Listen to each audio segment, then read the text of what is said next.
Usual script. So please note that this meeting may be filmed or recorded by the Council for any live or subsequent broadcast via the Council's internet site or by anyone attending the meeting using any communication method. Although we ask members of the public recording, filming or reporting on the meeting not to include the public seating areas, members of the public attending the meeting should be aware that we cannot guarantee that they will not be filmed or recorded by others attending the meeting. Members of the public participating in the meeting, e.g. making deputations, asking questions, making oral protests, should be aware that they are likely to be filmed, recorded or reported on. By entering the meeting room and using the public seating area, you are consenting to being filmed and to the possible use of those images and sound recordings. The chair of the meeting has the discretion to terminate or suspend filming or recording if, in her opinion, continuation of the filming, recording or reporting would disrupt or prejudice the proceedings, infringe the rights of any individual, or may lead to a breach of legal obligation by the Council. Okay, so firstly, just to let you know that I've varied the agenda a little bit.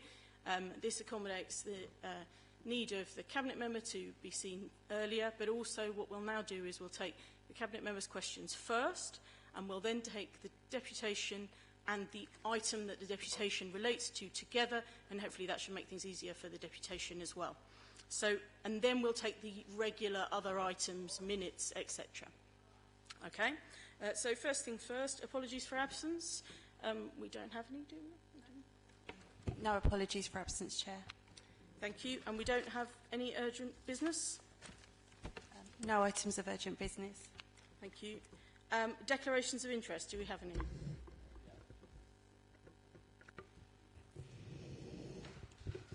Thank you, Chair. I've got an interest to declare in relation to Ward's Corner. Since 2017, I have represented traders in my professional capacity as a solicitor. So I started that in 2017, and also last year there's another trader that I'm currently representing. So as a result of that, I will not be in the room when you take the deputation and also discuss the scrutiny review on Ward's Corner. However, I'd like to mention, or just add, that I might have an interest. It doesn't mean that I don't have a view on this. And I'll simply say that having been elected last year... Councillor, can I stop you? I think I need to stop you. Okay, simply that, you know, I wish Councillor, that we didn't have these rotten you. deals. That's all.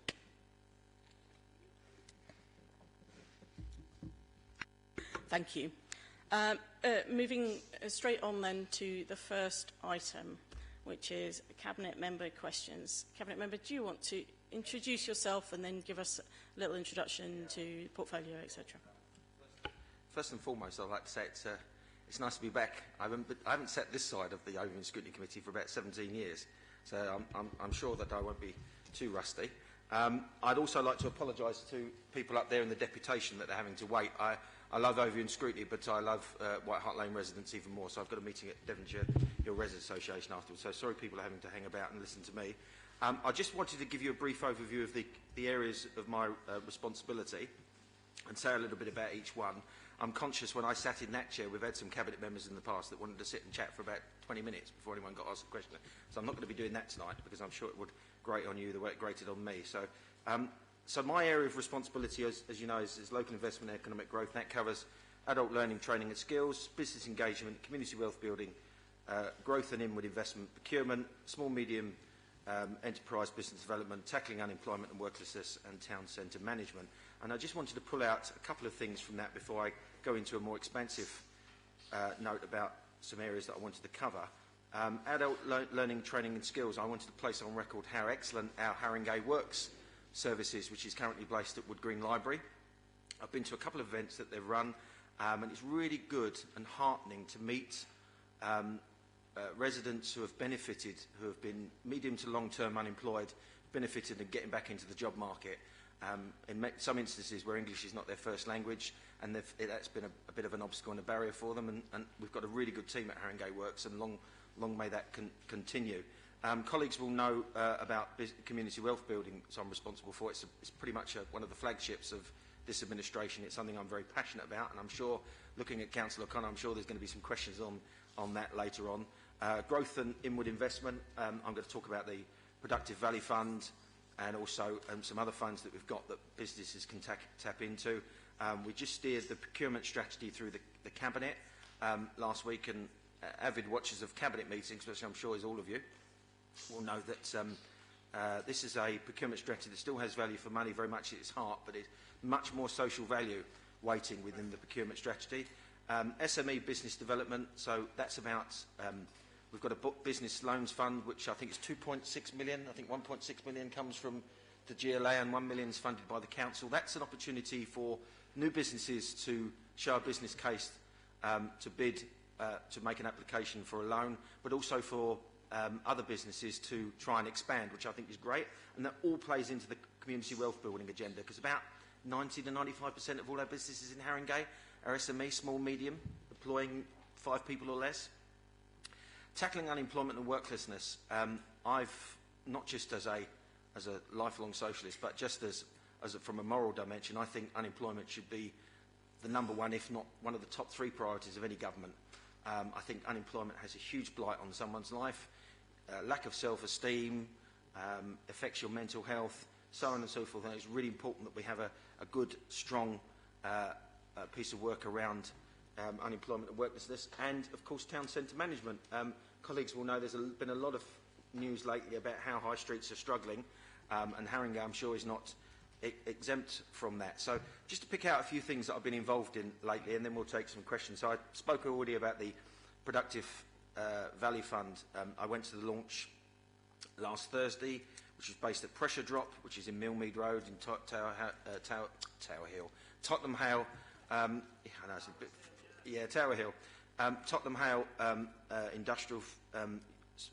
industrial units over in Tottenham Hale, as I said, and that's a £2.7 million flexible loan fund to support industry-led growth. There's an opportunity investment fund, which is around the small business loan fund, and I spoke about this at Cabinet, and I'm pleased to say that there's a lot more to the small business loan fund than Chicken Town. There's been some other much better stories to shout about with that. N7's creative call-ins. Quite early on in my time as Cabinet member, I went to Fashion Enter and met Jenny Holloway, who's the Chief Executive of Fashion Enter. I think her turnover this year is going to be 3.5 million. They employ people from Remploy, so that's people with learning difficulties, which is all part of community wealth building. It's tapping into people who are medium to long-term unemployed, who have shown an interest in fashion, and getting them back into work. They also do a performance-related pay system for recognising really good machinists. There was one guy there who earns £19 an hour because he's that good at being a machinist, which I think is great. We're launching in November super fast broadband to industrial council and buildings across the borough, principally in Northumberland Park, and I've already had some engagement with my Northumberland Park colleagues. On the 30th of September, we launched the Haringey Construction Partnership, and that's about working with partners. Again, something that's very much running through much of what we're doing as an administration this time is about partnership working and encouraging businesses and partners to sign up to the construction partnership. Went to the launch of the Tottenham Charter last week with the leader and heard from schools and various voluntary sector organisations that are signing up to the Tottenham Charter. And if anyone wants the link, I can send that round to people so you can see the current people that have signed up for the Tottenham Charter. And last but no means least is the High Street Heritage Action Zone bid, which is £1.5 million approved for Bruce Grove heritage improvements, including shopfront, public realm, wayfinding improvements in the commercial heart of the High Road, with the aim of increasing economic vitality to boost regeneration in the area. So I think I've probably spoken enough, so I'll take questions. I've got my officer colleagues here for any questions that I won't be able to answer, which will probably be most of them. So I've got Barry Phelps, who looks after procurement, Peter O'Brien, who's Assistant Director for Economic Regeneration, and Louisa, who's been leading from the policy side on community wealth building. So hopefully we'll be able to field your questions and not let you down. If I can't answer, we'll write back to you. Thank you very much, Councillor. Councillor Javie had indicated. Thank you very much, Chair. I've got 4 questions on 4 different issues, so I'll ask them as quickly as possible, if that's all right. Gideon, thank you very much for your introduction. So first question is, what's the unemployment rate in Haringey currently? please. Okay, I can do. I'm a councillor in Hornsey, and you'll note that the Liverpool Crouch End nightmare is currently in full, well, I would say full motion actually, but it's full stop. Are your team monitoring the impact on jobs and economic activity on Crouch End, Broadway, Hornsey High Street and other affected areas? The third question is on jobs. Hornsey had the highest youth unemployment for several consecutive quarters, and I think particularly about the Campsbourne estate. 2 seconds around the corner, a big Sainsbury's was built. I don't know how many of those jobs went to local people. So I just want to get a guarantee from you that where businesses open, that there is a commitment for us to encourage jobs to go to local people. And last question, how engaged are you and your team with schools and the Children and Young People Service to make sure that our young people are prepared for the world of work, writing CVs, how to conduct themselves in interviews, all that sort of stuff, because that allows Haringey's young people to be competitive in the job market going forward. Hopefully it would come as no surprise to you that off the top of my head I don't know what the unemployment rate is in Haringey, but if one of the officers can answer that, great. If not, then I'll write back to you. About Liverpool Crouch End, yeah, no, I've been following this with a great deal of interest, and I think I experienced it on the first day that it was in place when I was coming back from Waterloo, and I think perhaps the roadworks on Tottenham Lane, very close to the old Hornsey police station, probably didn't help with what we were seeking to do on Liverpool Crouch End.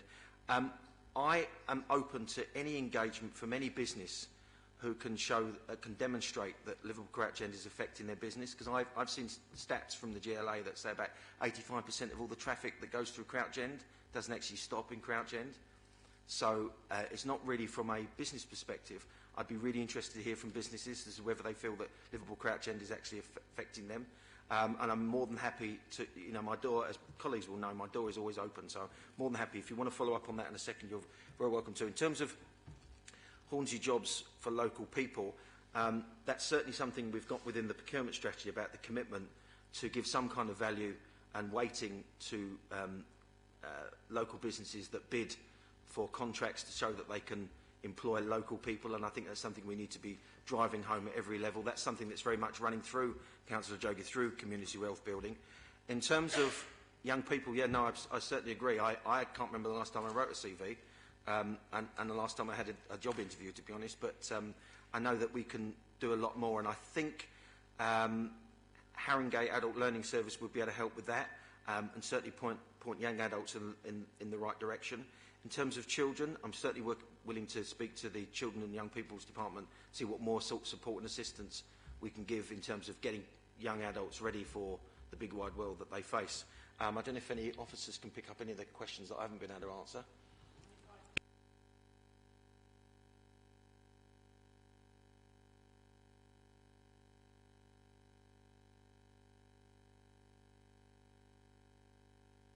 45% won't be the unemployment rate, Gideon, or we're doing something very wrong indeed. Okay,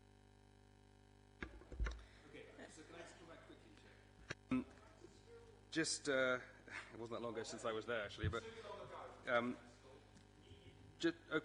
just to seek clarity, my question was about whether you and your team were currently monitoring the economic activity on the high streets impacted by Liverpool Crouch End. So the answer is no. So can I ask you... So you're not monitoring, is what I asked you. Well, you did get in. You said you'd be open to any people coming along to share concerns. Sorry, can we not get into a 2-3 and can we use our microphones, please? So I'm just... So as I understand it, Liverpool Crouch End is an ongoing pilot looking at it as part of that. The impact both on businesses and on various different transport users will be looked at and will be assessed as part of the pilot. Happy to write back to you with further details. It's not a project within my particular area. Thank you. Councillor Moeed. I've got 3 questions. So Gideon, you talked about struggling high streets. So in my ward we have Wood Green High Street, and if you've walked down Wood Green High Street, you'll know the number of shops that close, shops that have already closed, and what you have in there are sort of those businesses that operate in between us. You know, they come in temporarily. So my question is, what are we doing to support businesses to actually revive Wood Green High Street, you know, for example? That's the first question. The second question is, we've got massive regeneration projects going on in Knoll Park, for example. On the Clarendon site, St William's, they've got hundreds of new apartments in the pipeline, and in the cultural quarter and around that area, approximately 2,000 new apartments which are in the pipeline. How is the local economy benefiting from that? Local businesses, you know, are local people being employed in those projects? That's the second question. And the third question, regeneration projects that are not live yet. So, for example, we've got the Lend-Lease in High Road West, where businesses are threatened, and businesses that have come and spoken and made deputation. What are we doing to support those businesses? Because surely, you know, what we want to do is support existing businesses, small businesses that you've talked about, that are already in the borough. We don't want to drive them out. Yeah, can I? Yep, cheers. So about 2-3 weeks ago, walked Wood Green High Road with Harry from the Wood Green bid, and picked up a number of issues, which I might have copied you into some of them around Berry Road car park, for instance.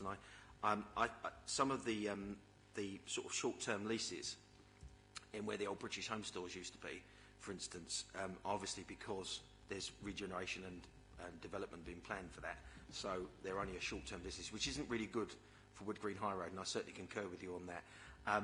Some of the things that I know that we can do from a Wood Green High Road perspective is to sort of, it needs brightening up a little bit, much like Turnpike Lane, so a deep clean wouldn't hurt, for instance. One of the things I do quite regularly when Wood Green is closed, I go around on the motorbike and notice lots of the shutters down with graffiti up, and that doesn't look good for the area as well.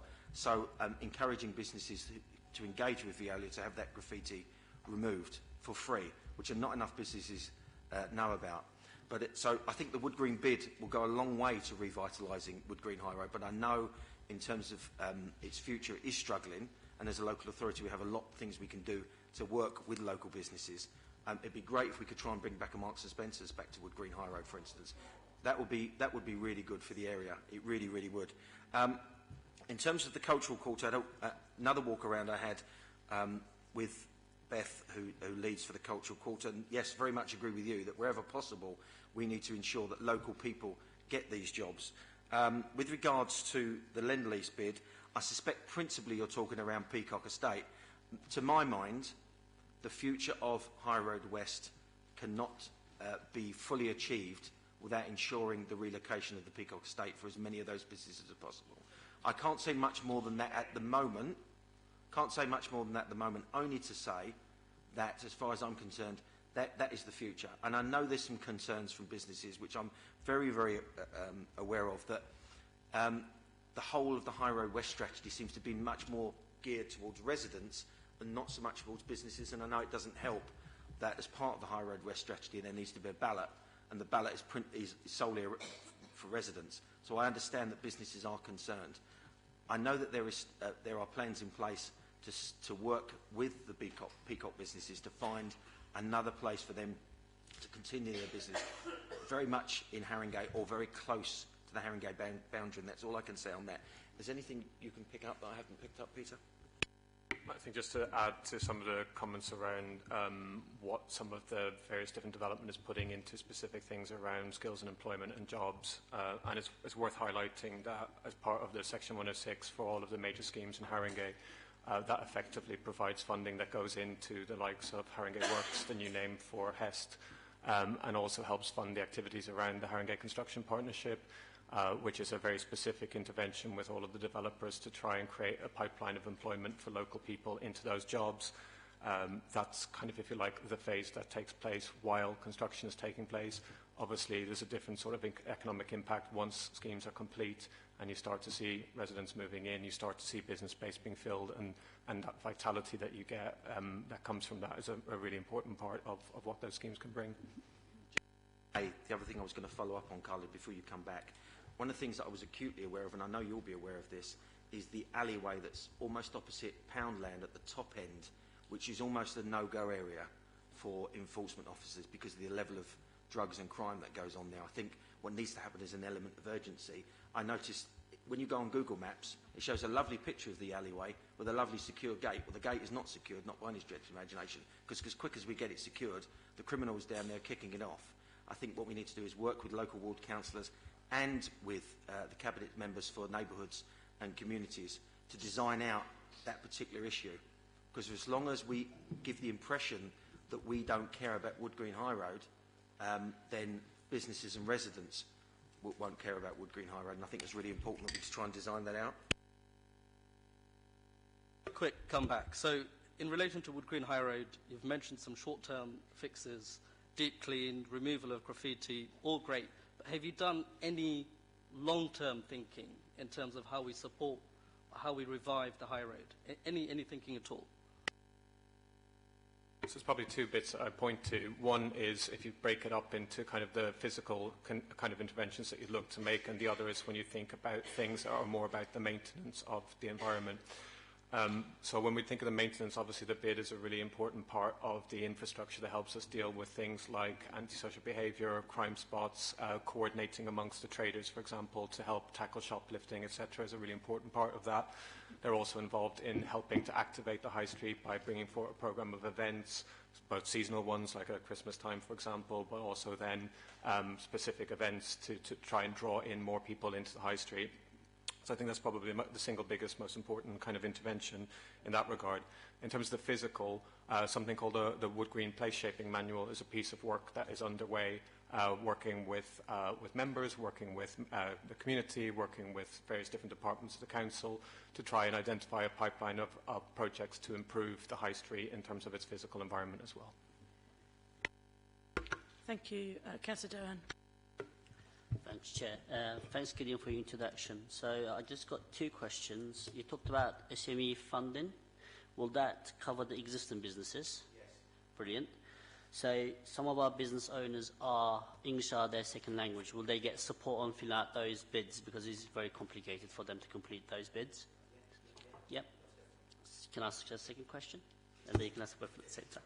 So have you looked at apprenticeship models? Yep, and if you can just talk about that, that will be helpful for our young people. Cheers. So I know that yourself and others have raised concerns about the apprenticeship levy, and I took an opportunity when I was at Labour conference a few weeks ago to speak to senior Labour Party colleagues around their concerns that they've got about the apprenticeship levy. And I know that there's a London-based skills board that are looking at best practice, which I know that I'm very interested in. Unfortunately, there's been two meetings. The one on Monday, unfortunately, colleagues will probably be aware, I had a very tragic death in my ward a few weeks ago of an elderly lady, and I chose to go to her funeral on Monday and not go to the London Skills Board, so I wasn't able to attend, but I've read the minutes of that meeting, and I know that there is some work that we can do as a council to learn best practice from Hackney, for instance. I've done some work around the apprenticeship levy.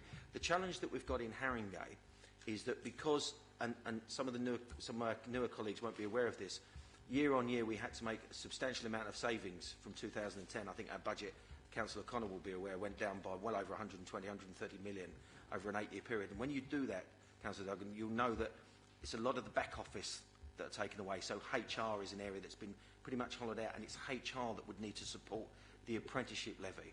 So to my mind, in order to be able to get the maximum out of the apprenticeship levy, you'd have to put a substantial amount of investment in first, to have the structure in place to be able to deal with, to be able to get the full value of the apprenticeship levy. But there's a number of conversations that I'm having at the moment. There's a colleague in Croydon that's done some good work on apprenticeships.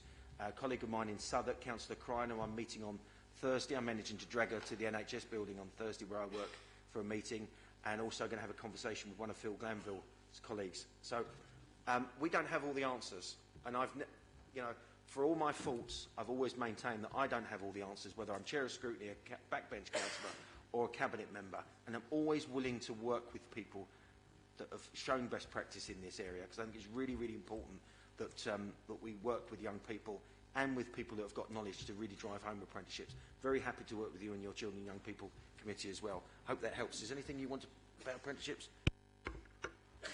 Thank you. Councillor Connor. Thank you very much, Chair.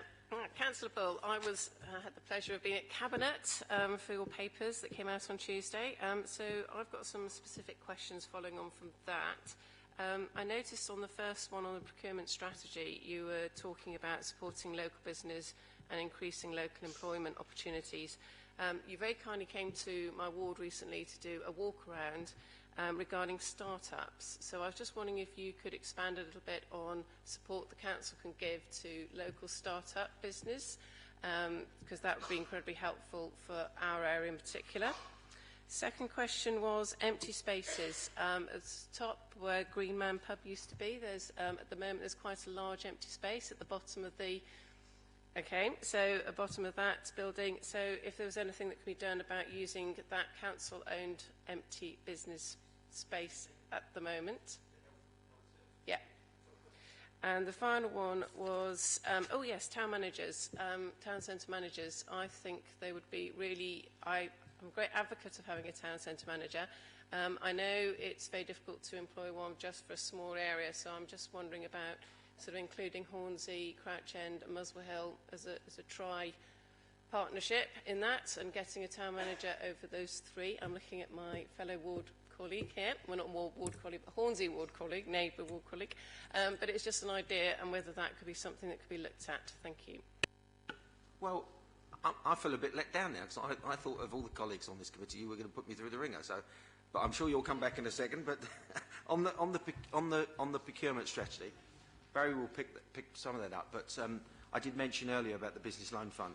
So that is for small businesses looking to start up. So as long as they show a business case, we can help them with start-up businesses. And there was a list in the Cabinet report of some of the small businesses that have benefited from the Small Loans Fund.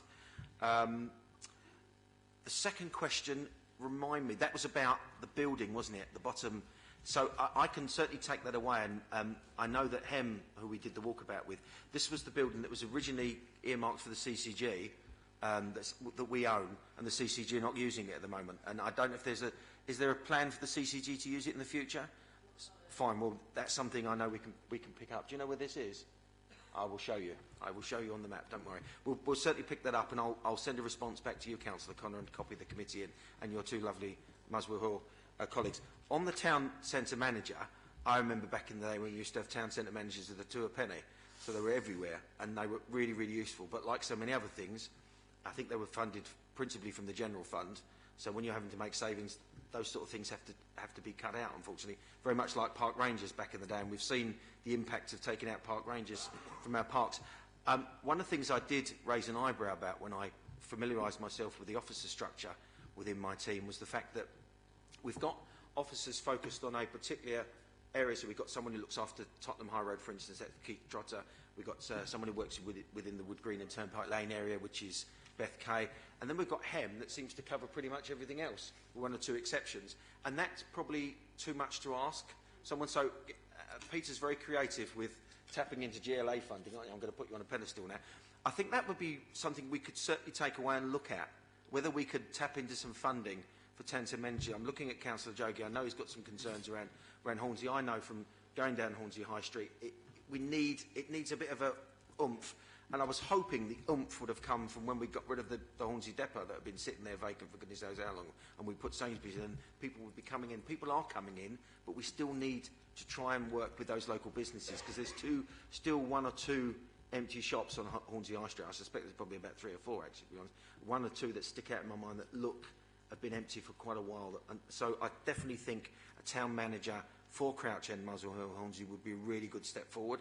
I'll take that away with Peter and colleagues and see if we can be a bit creative with one of our GLA bids. Because the GLA seem to be quite keen on helping us quite a lot at the moment, which is very nice. So very, very quick follow-up. The Business Loan Fund, my understanding is that that's actually Tottenham and Wood Green, so it's not because we've got Hornsey Town Hall that all the small businesses were decanted out of. So we've got actually a huge issue locally at the moment, with lots of very small startups who've now got nowhere to go. So that's why I raised that, because there actually isn't any funding for that side of the borough. And yes, and the town centre managers, apparently, if it works well, they can actually bring in a massive amount of funding, which actually then pays for their own post. So that's a really positive thing. So thank you. And then Peter.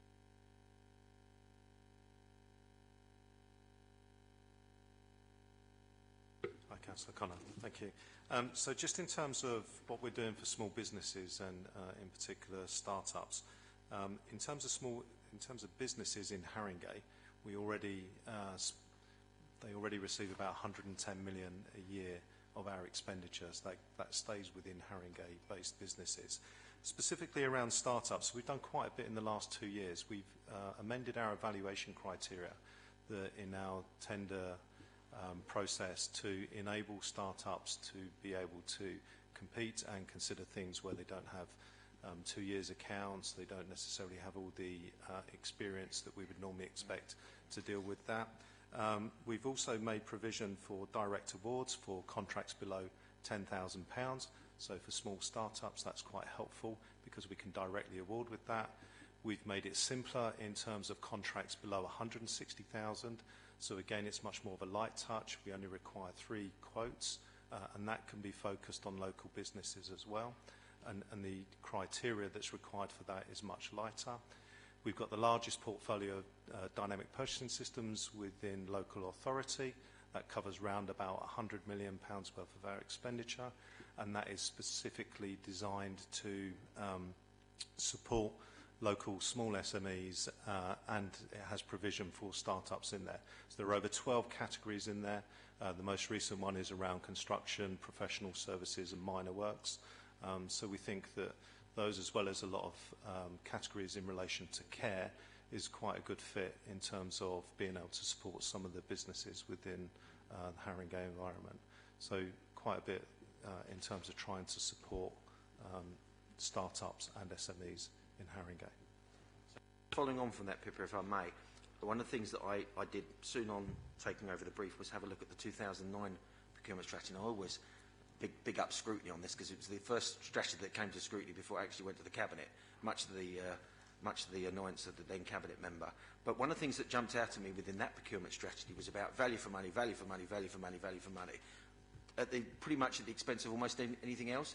This one is very much still value for money because obviously we have certain requirements and stipulations that we have to meet, but it's very much around recognising the social value that some of these businesses, some of these contracts will bring, and the businesses that make the bid, but also sort of making sure that small businesses are not overwhelmed and in awe of a procurement strategy. They think, oh, I'm not going to put all this effort into putting this bid in, and only to find I'm not even in with a sniff. So it's trying to encourage the small businesses to make those bids, and it can be, you know, it can be anything quite obscure, quite a small bid, but it's just encouraging them, sort of breaking that ice with them, to encourage them to work with us from a small business perspective, put in a procurement application, and hopefully they will learn that the sky's the limit. Now, I know Peter wanted to pick up on your particular point around businesses in Muswell Hill. So it's just two points to pick up. Just a quick commentary on town centre managers. I couldn't agree with you more as to how valuable they are in terms of placing a focus on the high street, on kind of creating positive partnerships with local retailers and helping very often kind of steer and point to work that the council does, police does, other partners do to try and address the issues that are on the high street. So really, really supportive. Councillor Bull hit the nail on the head in terms of how they used to be funded. They used to all be funded from General Fund once upon a time. You're both right to point to thinking about other ways of trying to fund those sorts of roles. The approach we've taken today is to try and link them to other projects that we're taking forward. And Councillor Bull touched on some of the good growth funding that we've put forward, and to try and fund them through those sorts of means. Some of the minuses with that is they tend to be quite temporary funding, and so what you tend to be then looking at is kind of temporary appointments, and that's not always ideal. Very interested to pick up with you your thoughts on kind of how that can become more sustainable in the long run.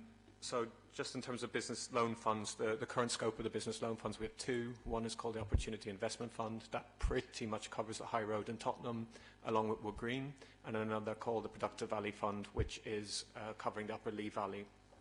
The Opportunity Investment Fund was targeted based, broadly speaking, on two things. One is where need was greatest, and the other is where opportunity was greatest, so where the main concentrations of employment land and employment activity. The last Cabinet report, which went to Cabinet last Tuesday, saw the Opportunity Investment Fund expanded to Wood Green, and that was, if you like, a kind of an acknowledgement that we'd brought in some more external funding, and so we could kind of expand the geographical reach. Obviously, if we secure more, I think we'd probably be quite keen to look at the scope even further, but it's about growing kind of incrementally in a way that feels viable and sensible. But just to point out perhaps two things that, in relation to businesses that you mentioned. There are a number of supports available in the borough. A bit like Town Centre Managers, enterprise support is another general funded activity, general fund funded activity, and unfortunately one we really struggled to find the resources to take forward. However, there are two I would point to, and if members were looking to signpost businesses to them, one is the Start-up in London Libraries project, which is based at Wood Green Library, which is a really, really positive initiative. And the other just started this Monday, in fact, called the London Business Growth Hub, which is a GLA initiative with two business support roles based at 639 High Road in Tottenham. While they're based in 639 High Road in Tottenham, they're actually a borough-wide resource. So that's another really positive initiative. If I may, the elephant in the room with all this is we need a council's website that's far more business friendly than our one is at the moment. So having dedicated business pages for existing businesses to carry out some of their business transactions, but also one of the things that jumped out at me, we've got so many good stories to tell. I know not everyone thinks we've got good stories to tell, but I think we've got some good stories to tell on businesses, and we need to be shouting that from the rooftop on our council web pages, which we're not at the moment, and we need to be moving in that direction. And that's very good to hear, because it's something that's come up here before, so useful that you're picking that up. I've got four questions. Some of them are more for you, I think, as the portfolio holder, and there's a couple of specific ones, more narrow ones. I wondered if you had any views on what your portfolio specifically could do to help the people who are in jobs. I think it's about 28% in Haringey that are not currently receiving the London Living Wage. And whether or not what you see as being a role for your area in that issue. I wonder if you've encountered anything around joined-up thinking across the council. It's something that's come up for me a few times when dealing with small businesses who, on the one hand, we're supporting, but on the other hand, there are issues around business rates and sometimes being taken to court and sometimes facing nearly going under. And I know that other councillors have mentioned that to me too, so it's something about the joined-upness of our thinking. And then the more narrow one, well, whether or not you have any view on street rangers as well, because we have them in Wood Green at the moment, and it'd be interesting because I think it's come up before, certainly it might be in evidence meetings if it wasn't in a public meeting around, that there's some certain controversy around them, so it'd be interesting to hear your view. And then just wondering if anyone had a figure over there around what a town centre manager might cost us. If not, I guess you could come back on that one.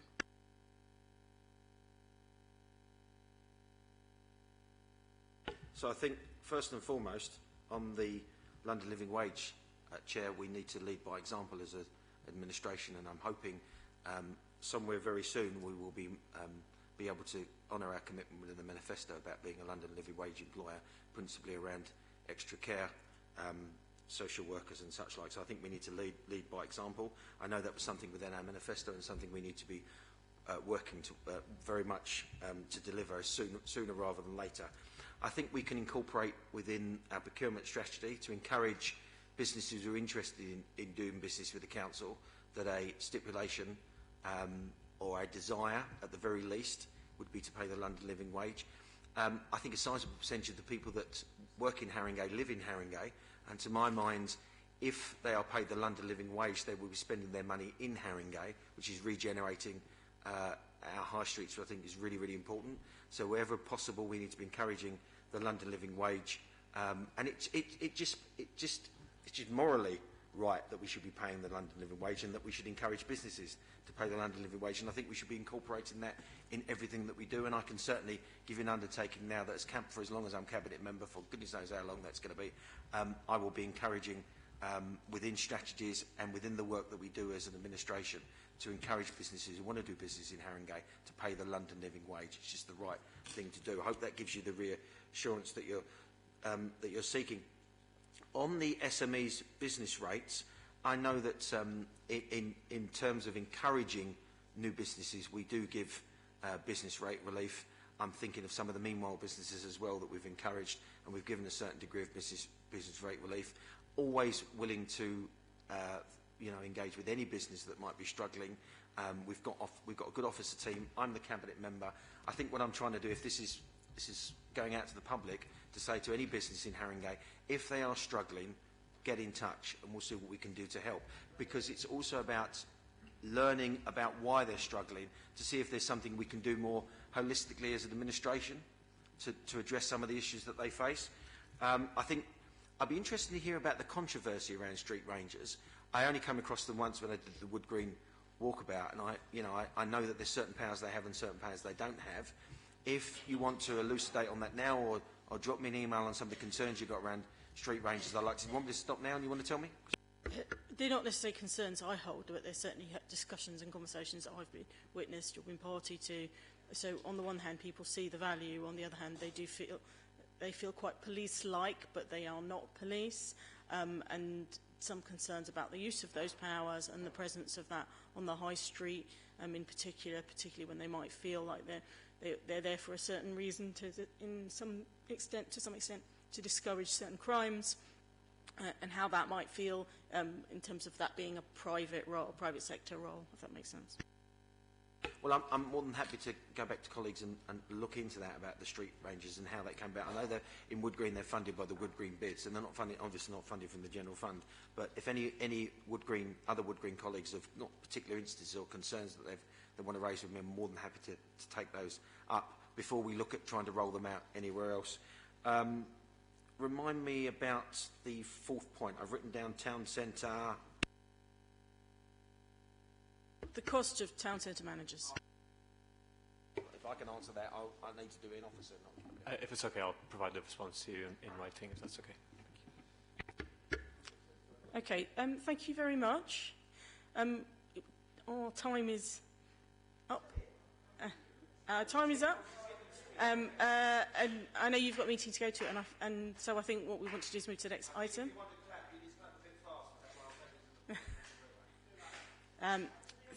So thank you very much for your contributions, and we'll follow up with some of those items. And it also feels like there's some things there that we might look at when we think about the work plan in future, etc. And I know we've got a small business review piece of work for this committee as well. So we'll pick up on that with you.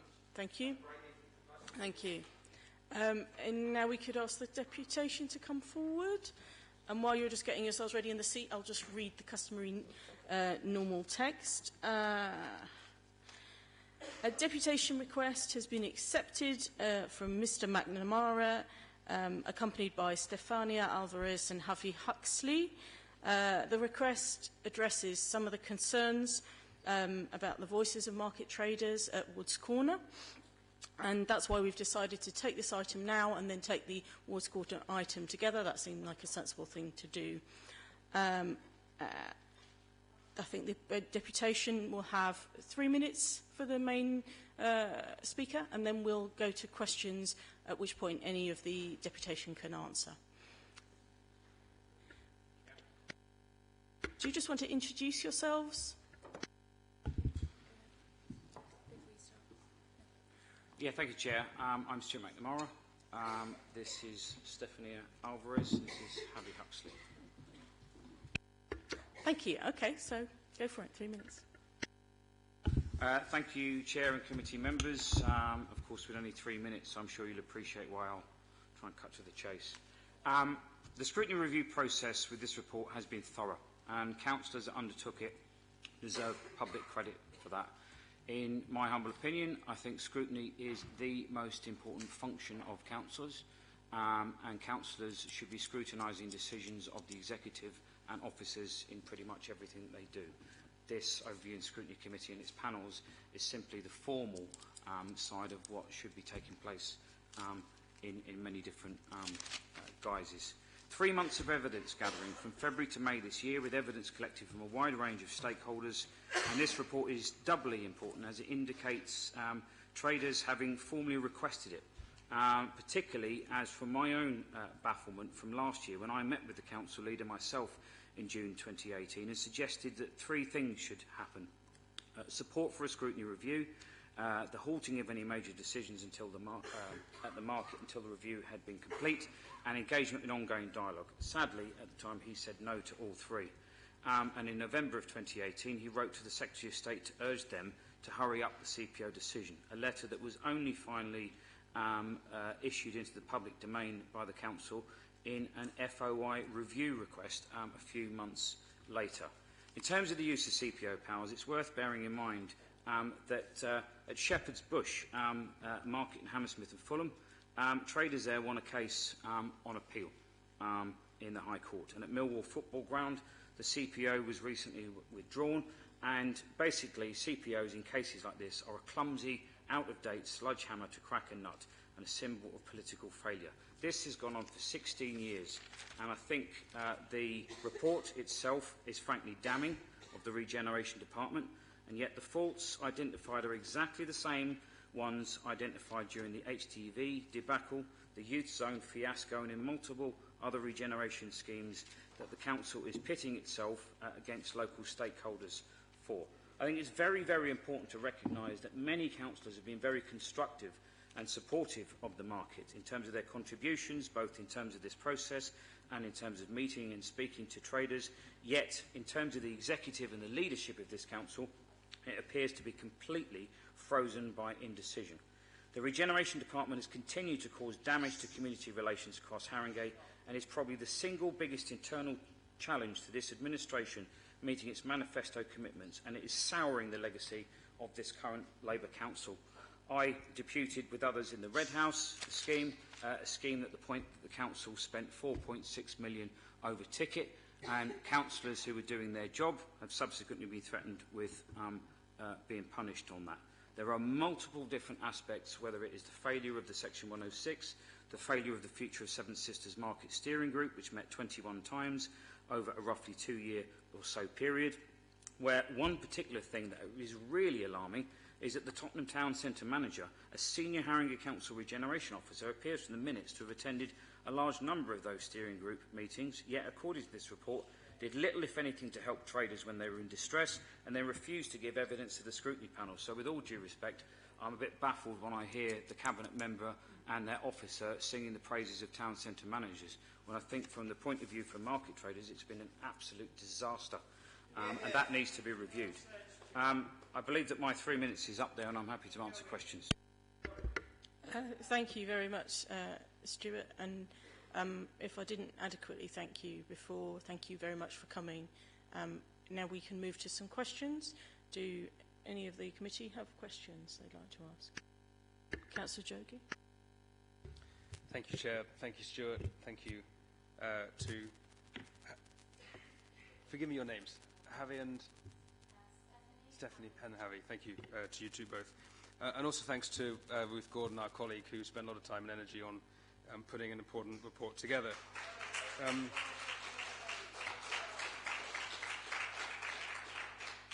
First time for everything. Thank you.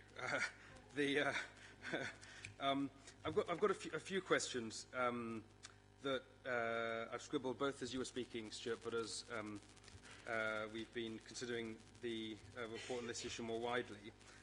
Can you firstly give me your view of the report? I'm not being facetious when I ask that, but if you can just give me what your gut reaction was, what you think it puts on in terms of constraints or opportunities it may provide too. Chair, if it helps, I'm happy to answer any questions from the panel and then pass over to my two colleagues for each question. I think when I say that the report is thorough, I say it from a number of different perspectives. I was a member of the Scrutiny Committee when I was on the Council, and I passionately believe in its ability to do what it does, simply because that's what elected members of the council are there to do. They are there to hold executive members and senior officers to account.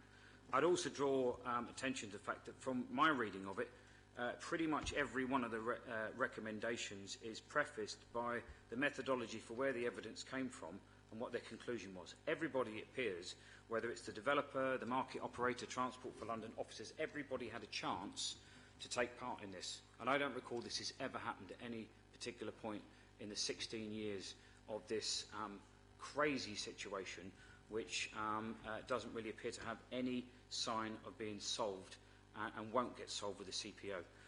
So I think it's the quality of the report, it's the fact that it's in depth, and I think it's the best of what backbench councillors should be doing. The other thing I would say is that the report really is heavily critical of the council's failure to monitor the Section 106.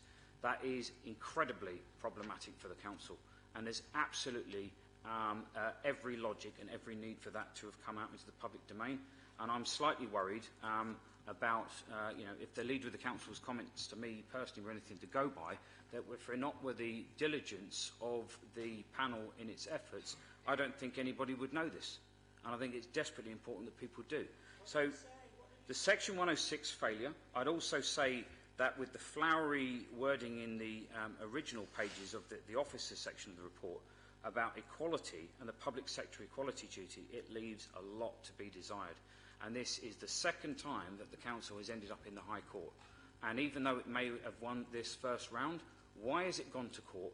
Why has it required traders to have to raise about £45,000 to defend itself from its own council, when it's clearly going to appeal on that and probably right bang smack in the middle of a mayoral campaign? This is really bad for Labour running this council, and I really hope that cooler heads can prevail and they can sort this out.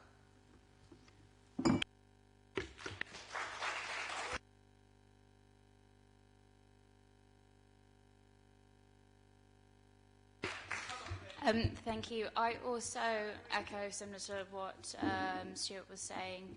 My views personally, first of all, that it was an impartial report that was conducted. It explored a lot of the issues that were raised by traders in various stages. It's not something that's new to traders. A lot of the evidence that was presented has been evidence that has been presented to Haringey Council for many years. One of the things that came to my attention specifically is that it mentioned that one of the first complaints in relation to the steering group meeting was raised in 2016, and now in 2019 and still nothing has been resolved.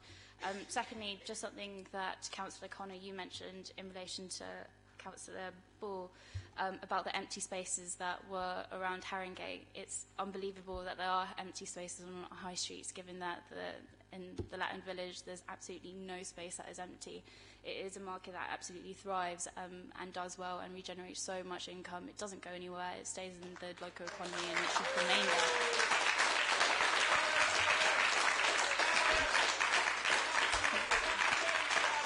And I think going forward, if that's something that Haringey wants to champion, and I see from all you councillors speaking beforehand, that it's something that you do deeply value. So I would urge you to look at the recommendations. They are mostly in favour of the Latin Village. They are impartial, as I said. A lot of effort has been put into the report, so I heed you to look at the recommendations. Thank you.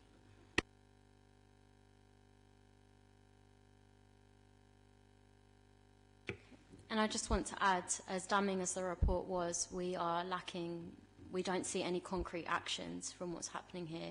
And we heard, to echo what Stefanie was saying, there was discussion about Marks and Spencer's and a Sainsbury's being put forward to fill up these empty spaces. And I think it's absolutely outrageous that this council is putting these chain stores that mean nothing for local residents above what we actually need and the valuable asset, the community asset that we already have in Tottenham.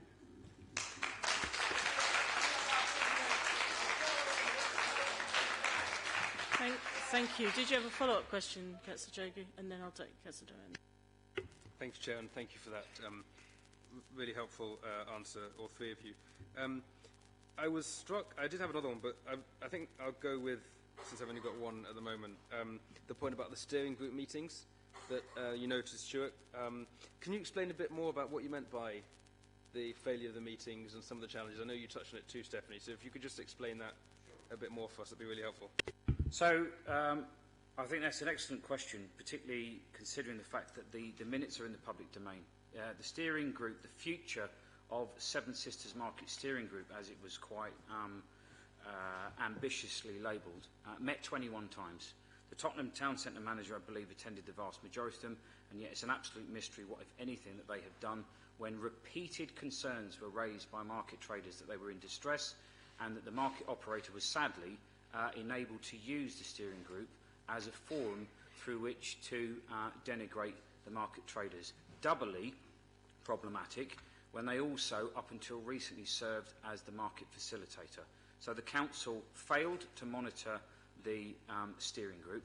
It failed to properly line manage the Tottenham Town Centre manager, who I believe, if not the third, is probably the fourth most senior regeneration officer, and that in itself is absolutely shocking, and then refused to give evidence to this to the panel that drafted this report.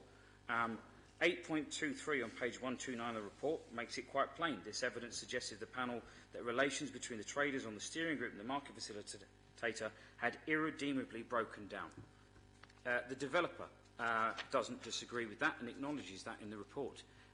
The minutes are publicly available, and I think the other significant knock-on effect of this is that the steering group was one of the central planks of the Section 106. So it begs the question, as has been put on behalf of the traders by John Halford of Byman's repeatedly, and was put by the United Nations, that the Section 106 public sector equality duty that the council had toward the market traders, aside from the woolly references to it being met in the preface to this report, weren't met at all. And that brings real shame to this authority. So what I would say is it is fixable, but there's two people that can sort this out. The leader of the council and the mayor. They have the power to solve this, and frankly, when they say they can't do anything about it and that their hands are tied, nobody believes them. It's the political equivalent of trying to hide behind your index finger.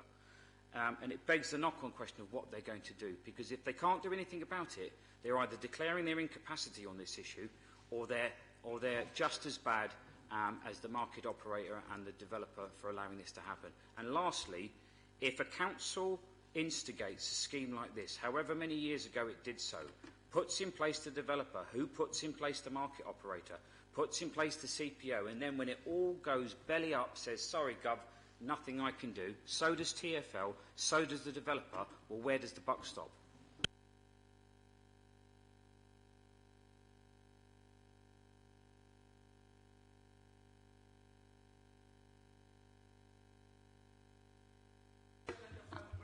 I don't have much to add to what Stuart said, but yes, in relation to the steering group meeting, it was a Tottenham market operator plus Granger, so the director for Granger, as well as some of the traders within the market. They met, I think it was quarterly, and they held a meeting, but in every meeting it was more to see what was happening with the market, what recommendations could be put forward. Traders put forward recommendations, but it appeared that no recommendations were taken seriously, and that's why inevitably traders decided to opt out from attending the steering group meeting afterwards, and because they voted a vote of no confidence in the whole process. Thank you. Very helpful. Councillor Dohan, you had a question? Stuart partly covered, but I'm just going to ask slightly different question now. So, Stuart, you've been in council for a very long time, and you're very much involved with the, and you know how the council functions, and you've been advocate about the Latin market. So, what are you suggesting the leader should consider? What are you recommending, apart from resigning?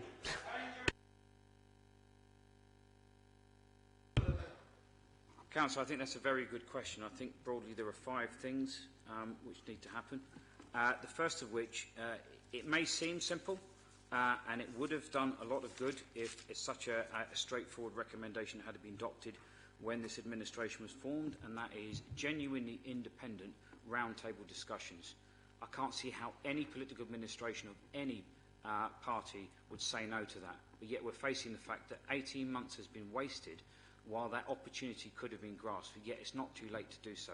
There needs to be genuinely independent roundtable discussions chaired by someone outside of this council that I think probably ought to be someone that perhaps, for example, meets the criteria set down, for example, by David Lammy and Joe McCartney, so that the local MP and the local assembly member are involved in the selection of that person. I think it would do great good. Getting people round the table is the first step. The second thing is I think that there needs to be a proper consideration of the community plan. It's not about preempting a planning application, it's about the council making a political decision to reflect council policy around what it wants to do. It's got no problem if it wants to do that. And at the end of the day, the previous manifestation of the community plan had planning permission. And contrary to the Mayor saying it's beyond its economic life, I don't even know what that means. That building has the capacity to be brought back to its former glory in a really high-quality, tasteful regeneration. And that should be paid for by the taxpayer, because it's not as expensive as people might think, and it's worth the value for money. So that's the second thing. The third thing, the market operator needs to be got rid of, and as soon as possible.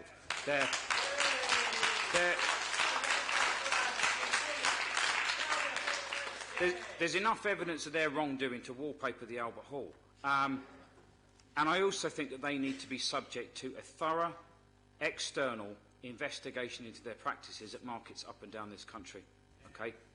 It's one of the things that if Transport for London and Haringey Council had bothered to do due diligence, they would have worked out what was going on at these other markets that this operator runs before they just handed them a contract for the lease of the market with no tendering exercise whatsoever. The fourth thing, I think, is that there needs to be a proper consideration of what happens to the overall site. Yes, it needs to be developed. Yes, houses probably need to be built.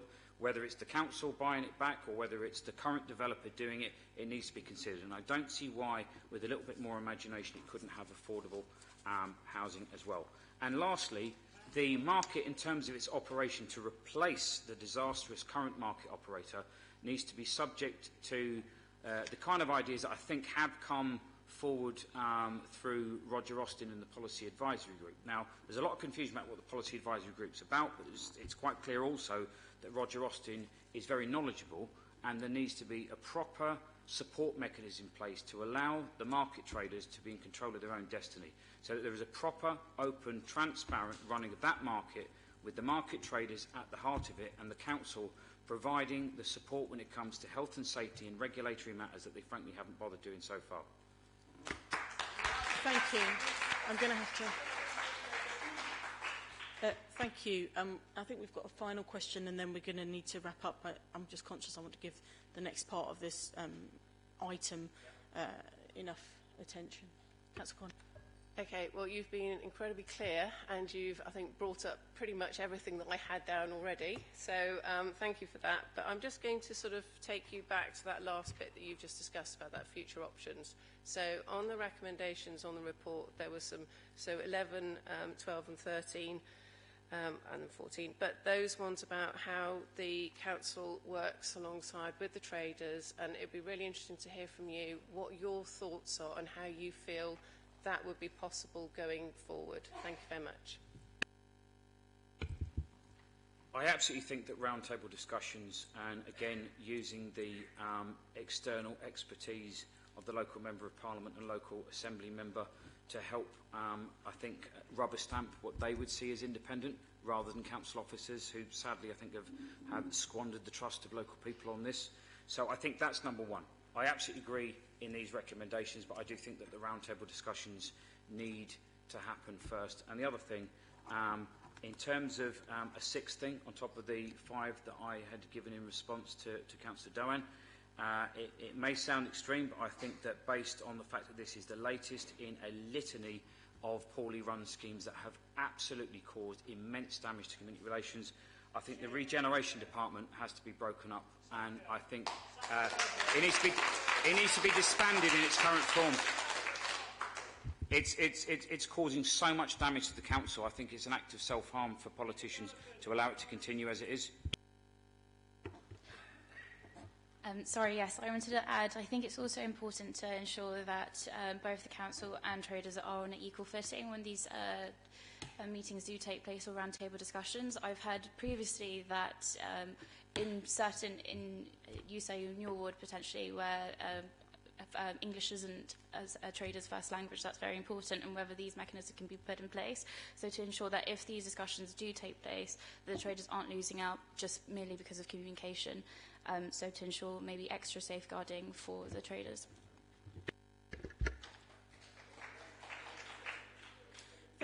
I would also like to add that the council needs to stop persecuting the traders within the Latin village and constantly pretending that everything is okay, because at the moment we have an 100% migrant community that is suffering at the hands of the developers, and this is allowed to happen. You are taking away our cultural hub. If the Latin village was to be demolished, you would cut ties for many first and second generation Latin Americans with their cultural heritage, and I think it's absolutely diabolical. This is one of the worst things that the council could allow to happen, and it makes me emotional that we have to keep saying how important this cultural hub is for people of colour in Tottenham.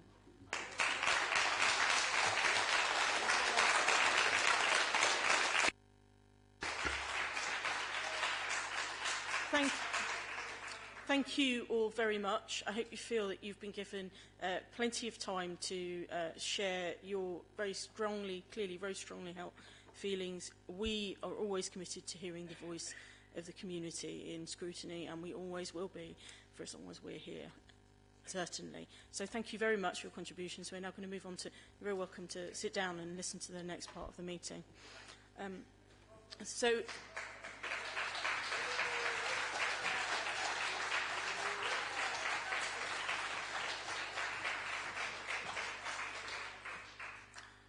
we're now going to move on to the substantive item of the Wards Corner review, the document that is in the packs. I think this review needs no introduction, and in fact has had ample introduction by our deputation, and we know indeed why it was important for us to receive that document.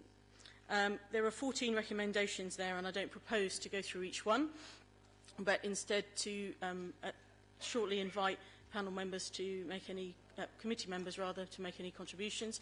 But firstly, we need to hear from the statutory officer on the report that front-ends the review itself. Stephen. Thank you, Chair.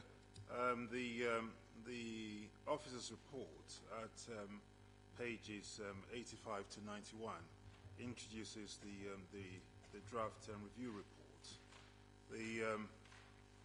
The recommendations from officers is that the approval of the draft Wards Corner scrutiny review findings and recommendations, and that is on pages 93 to pages 170, be deferred to allow for third parties to comment on its accuracy. Chair, the reasons for those recommendations, the reason for that recommendation is set out in section 4 of the report. Could you speak up, please? The reason for the report is set out in section 4, but more particularly, if you go on to page 88 of the report, at paragraph 6.8. What the situation is, Chair, is this, is that in preparing the draft report, officers have been able to comment on the findings and on the recommendations, in particular for factual accuracy. But unfortunately, the chief planner of the council has not been able to comment on the report. And also there are particular issues which has been flagged up in paragraph 6.8, which were not put to the chief planner, and which she wants to comment in, which I think a comment is required from her. Chair, the other point to also bear in mind is this, is that the opportunity that has been offered to officers has not been offered to third parties. And that is the main reason why officers are recommending that the report be... that the report be, that approval of the report be deferred to actually allow for third parties to comment. And Chair, at Section 8 of the report, you've got the advice from the statutory officers, in particular the advice from the monitoring officer. Chair, as you know very well, the committee is obliged to have due regard to the monitoring officer's advice and to give it serious consideration. Chair, that is all I have to say. I'm here to take questions, if any. Thank you very much, and thank you for the contributions from the gallery, but we won't be taking questions from the gallery. But thank you nonetheless for your interest. Thank you. I think I need to just cover off a little item, which is that in the agenda pack we received some exempt information to consider that went alongside the statutory officer's report. I've read this information, considered it deeply and understood it, and I do not feel that we need to discuss that information or go into an exempt meeting. But I'd like to ask, and I'm duty-bound to ask colleagues, whether or not they are happy to consider the recommendation and the alternative option that is posed in the cover report at page 85 and 86, without the need to discuss and seek clarification on the exempt information. So can I have voting colleagues, can you say, are you happy to proceed without going into exempt? I think I need you each to say. I'm happy with that. Happy to go. Happy to go. Thank you very much, colleagues. I also need to state, for reasons of fairness and transparency, that the committee has received representations from both Granger and Quarterbridge, parties mentioned in this report and review. And they have indicated their concerns about the review, and they wanted the committee members to defer approval of the report until the November meeting of scrutiny, in light of some concerns they have about accuracy. So I just need to state that very clearly. Does anyone in the committee want to say anything about the recommendations or ask Stephen any questions, bearing in mind that we can only really refer to non-exempt information? Thank you, Chair. I'm very happy with the recommendations. I think there's been an enormous amount of work done on this by the Housing and Regen panel, and Ovian Scrutiny has also looked at this. So based on the information that we have available to us at the current time, I'm very happy that these are good recommendations. Thank you. Thank you, Chair. Councillor Connor put me to it, so to speak. I would echo everything she said and would, I think in short, to say that these recommendations would go some way to restoring some faith and trust with parts of the community who feel that's not there at the moment. I think that would be wise for us to do. So I welcome the recommendations. I think they appropriately and adequately address some of the concerns and should be taken in that spirit.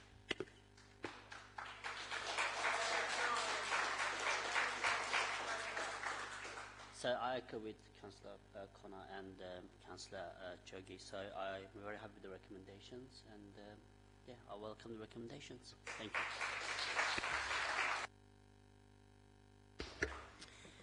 Thank you. Thank you all, and I feel very much the same way.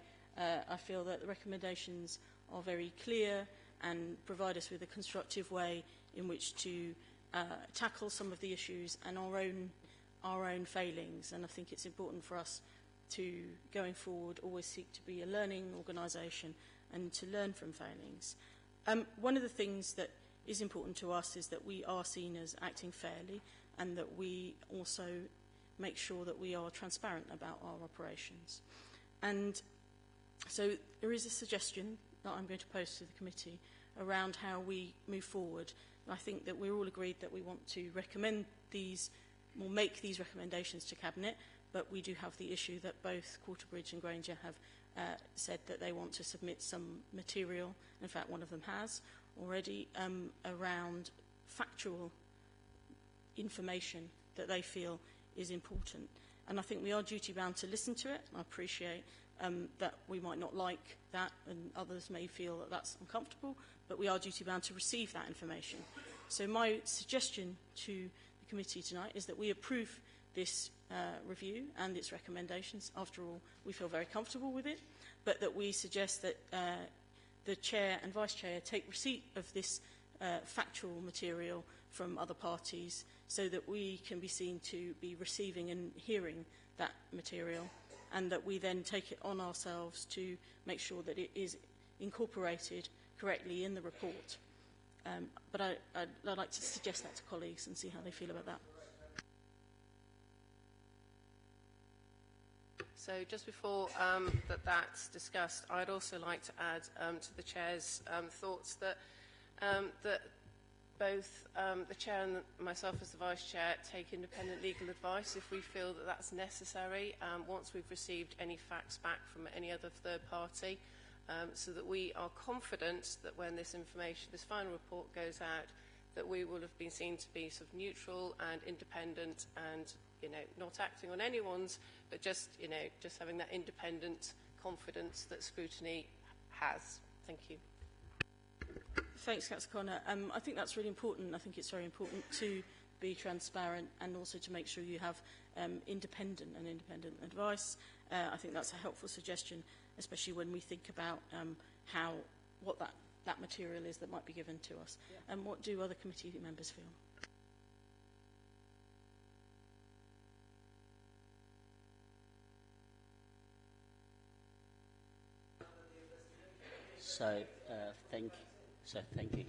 Thank you, Chair. So, if it's necessary, will you also include the panel chairs to that discussion? Yes, I think you're right. We should say that the two of us would do that in consultation with the other panel chairs. So I'm happy with that. Yeah, thank you. Yes. Yep. Yeah, that's fine. So, in terms of so going forward, we'll be accepting the recommendations. We will then take receipt of any potential clarifications or factual evidence or whatever may be put, and the two vice chairs, in consultation with panel members, will take on board the response, and then any further amendment needed will be made to go to Cabinet in December. Is that correct? It's December, yeah. So yes, and I want to iterate that I've been told today by officers that this item is on the agenda for the Cabinet in December. So yes, absolutely. We're accepting the recommendations here and now. We're accepting the review as it stands today, and the information that we have, it is absolutely correct. And then what we're saying is, if further information comes forward from other parties that they choose to share with us, they are absolutely entitled to do that. And we have included a great deal of factual material from other parties already in the report, and we will, in consultation with other committee members, discuss how that, if and how that should be incorporated.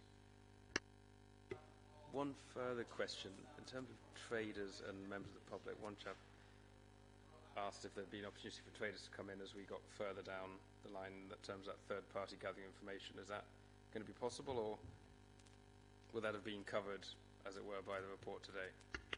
I would hope, given that what the Deputation has said, that we have covered all the factual material that they feel we should have covered, and certainly after, I think it was 36 hours of evidence, I think it was a great distillation of that. But that's my understanding from the Deputation, was that they were very comfortable with that. Of course, if they feel that it's important to submit further to us, then they're very welcome to do that, and they can contact. Our door at Scrutiny is always open.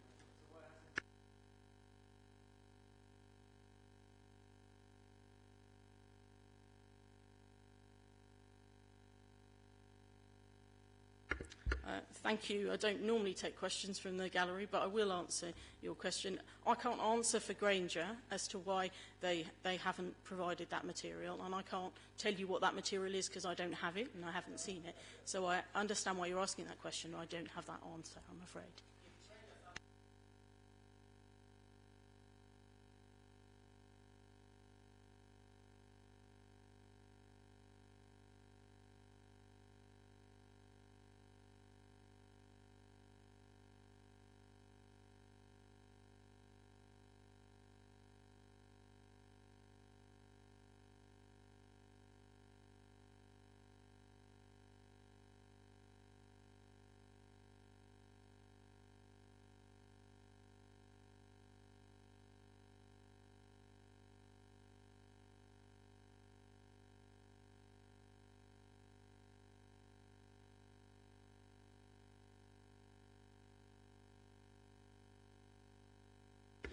Stephen, can you just share what you've said to me, just because I think that's useful to clarify?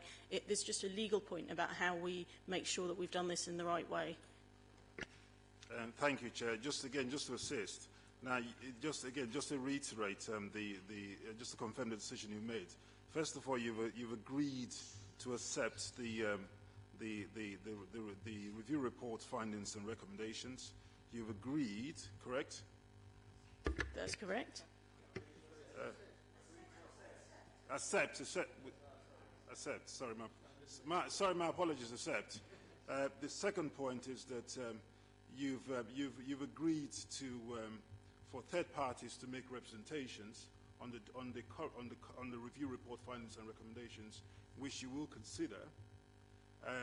On the consideration point, you've asked for, presumably you're asking for delegated authority from the committee to be granted to yourselves, and in consultation with the panel members to actually make any required amendments to the report, if any is required, correct? That's correct. Could committee members indicate that that's what they have understood? Can you?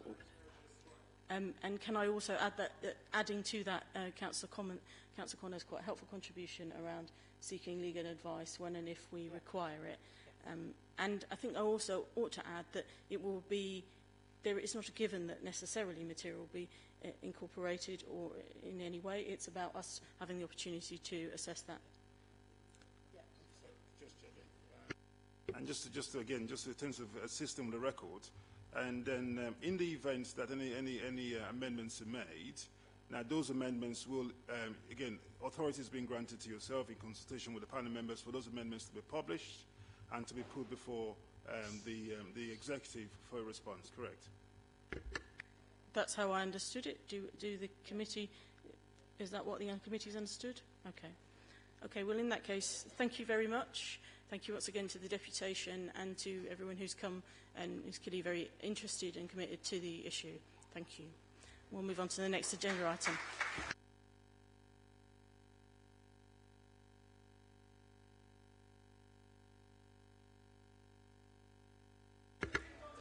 Okay. Yes, and I think you did say both of us. I just thought you were going to end up doing it. No, I don't. No, I think it was very clear that it was the two of us that we would do. Yes. Okay, thank you very much. Let's move on to now the bits of the ordinary bits of the agenda. Firstly, we have the minutes from the 22nd of July meeting. Do any of the committee members have any comments or contributions, issues? I can see Councillor Javie definitely has.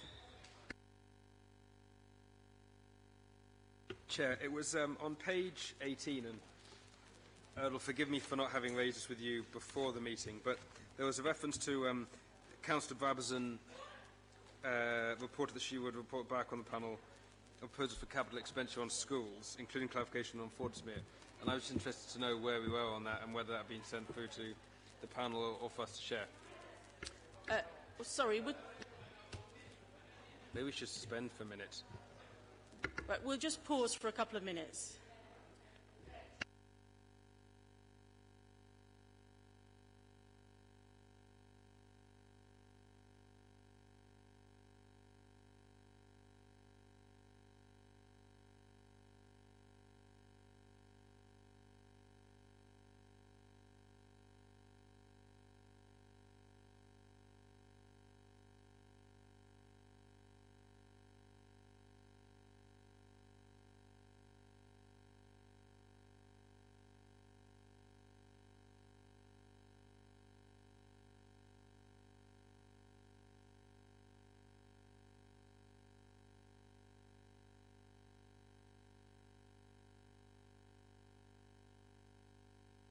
So just to recap, we're on the minutes. Thank you, Councillor Moeed, for rejoining us. We're on the minutes of the 22nd of July meeting, and Councillor Javie rightly asked, do we have an update on funding capital expenditure for schools and Fortismere? Now, I think, my belief is, I thought I saw it on the action tracker as having been referred to children and young people, but I wonder if you've had that information yet, Councillor Dohan. Well, we don't have the information yet, but Zina is aware of it, and she's going to come back to the panel with those information. And yeah, that's where we are. Thank you. So we'll leave it in your capable hands to follow up, and then you can give us a verbal update at a future meeting. Thank you. Are there any other matters that we need to raise on the minutes? In that case, I would like to just move on to see the minutes as agreed. Are they agreed? Agreed. Thank you. Okay. So now we have minutes of the scrutiny panel meetings, and we have the children and young people's minutes. Do you have anything, Councillor Dohan, you wanted to bring to our attention or raise with us particularly? Or I don't have it. So thank you. So we'll take those as agreed, and thank you very much for them and for the good work you're doing in the panel. And now we move straight on to the next item, which is Q1 budget monitoring, and it's silent for you, John.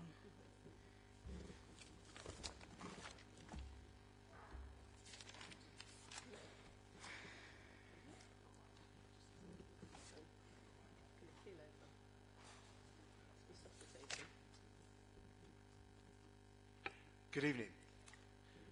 You have the report that went to Cabinet on the 10th of September. I'll be relatively brief in my introductory remarks because I know you've got a long evening.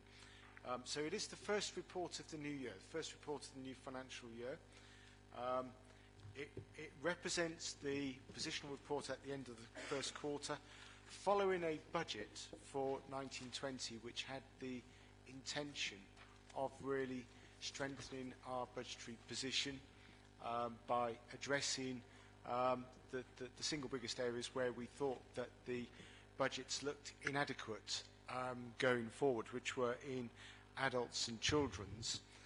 I think that the positional report at the end of Q1 for the new year, where it's identifying a budget pressure of 5.2 million, which is a challenge.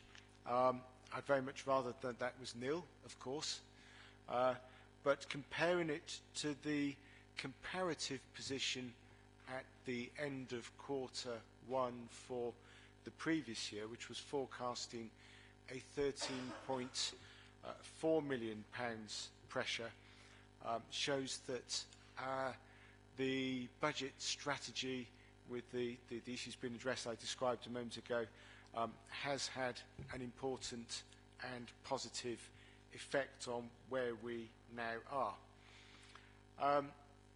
Within the report, I'll just pull out a few points. Obviously, the dedicated schools budget remains an area of concern. You have spoken about it several times here. It is an area which has shown adverse movement. Continues to be a difficult area for this local authority or local authorities. There was good news when the government announced the first announcement about what the changes expected for local authority funding will look like for future years. And one of the headline stories in that was a recognition of the problem in funding high needs for all local authorities. And so we are expecting quite a useful improvement next year in the level of grants. We haven't got an exact figure yet, but we expect the level of income for the high needs block to be in the region of £4 million better than it has been hitherto. So when you look at the degree of pressure we're sort of experiencing in year, you'll see that will go a long way towards solving that, although it doesn't address the difficulty we've got with respect to this year and previous years, which gives us, in effect, an overdrawn position still on that particular area. So that's a few comments on the headline position for the general fund. The housing revenue account is holding up well. There's an overspend at the moment of forecast of £200,000 for the year. So in terms of the scope of the overall housing revenue account, I'm sure you'll agree that's relatively minor. I'll draw your attention to page 31, table 1, which is the place where you can see the summary of the overall position. And I'll just pull out some main stories for you there, so you can see about halfway down on the right-hand side, the general fund projected overspend at that point, 5.2 million. There's a few key components to that. The single biggest area where we're experiencing budgetary difficulties is still adults, and it's the same issues really within adults about the cost of care packages that the authority is experiencing. As I probably said to you, I think this time last year, and certainly through the reports to this meeting, we use the current year's position as intelligence for what needs to be done in future years' budgets. So this is an important thing that is being registered still, that adults has got this ongoing difficulty.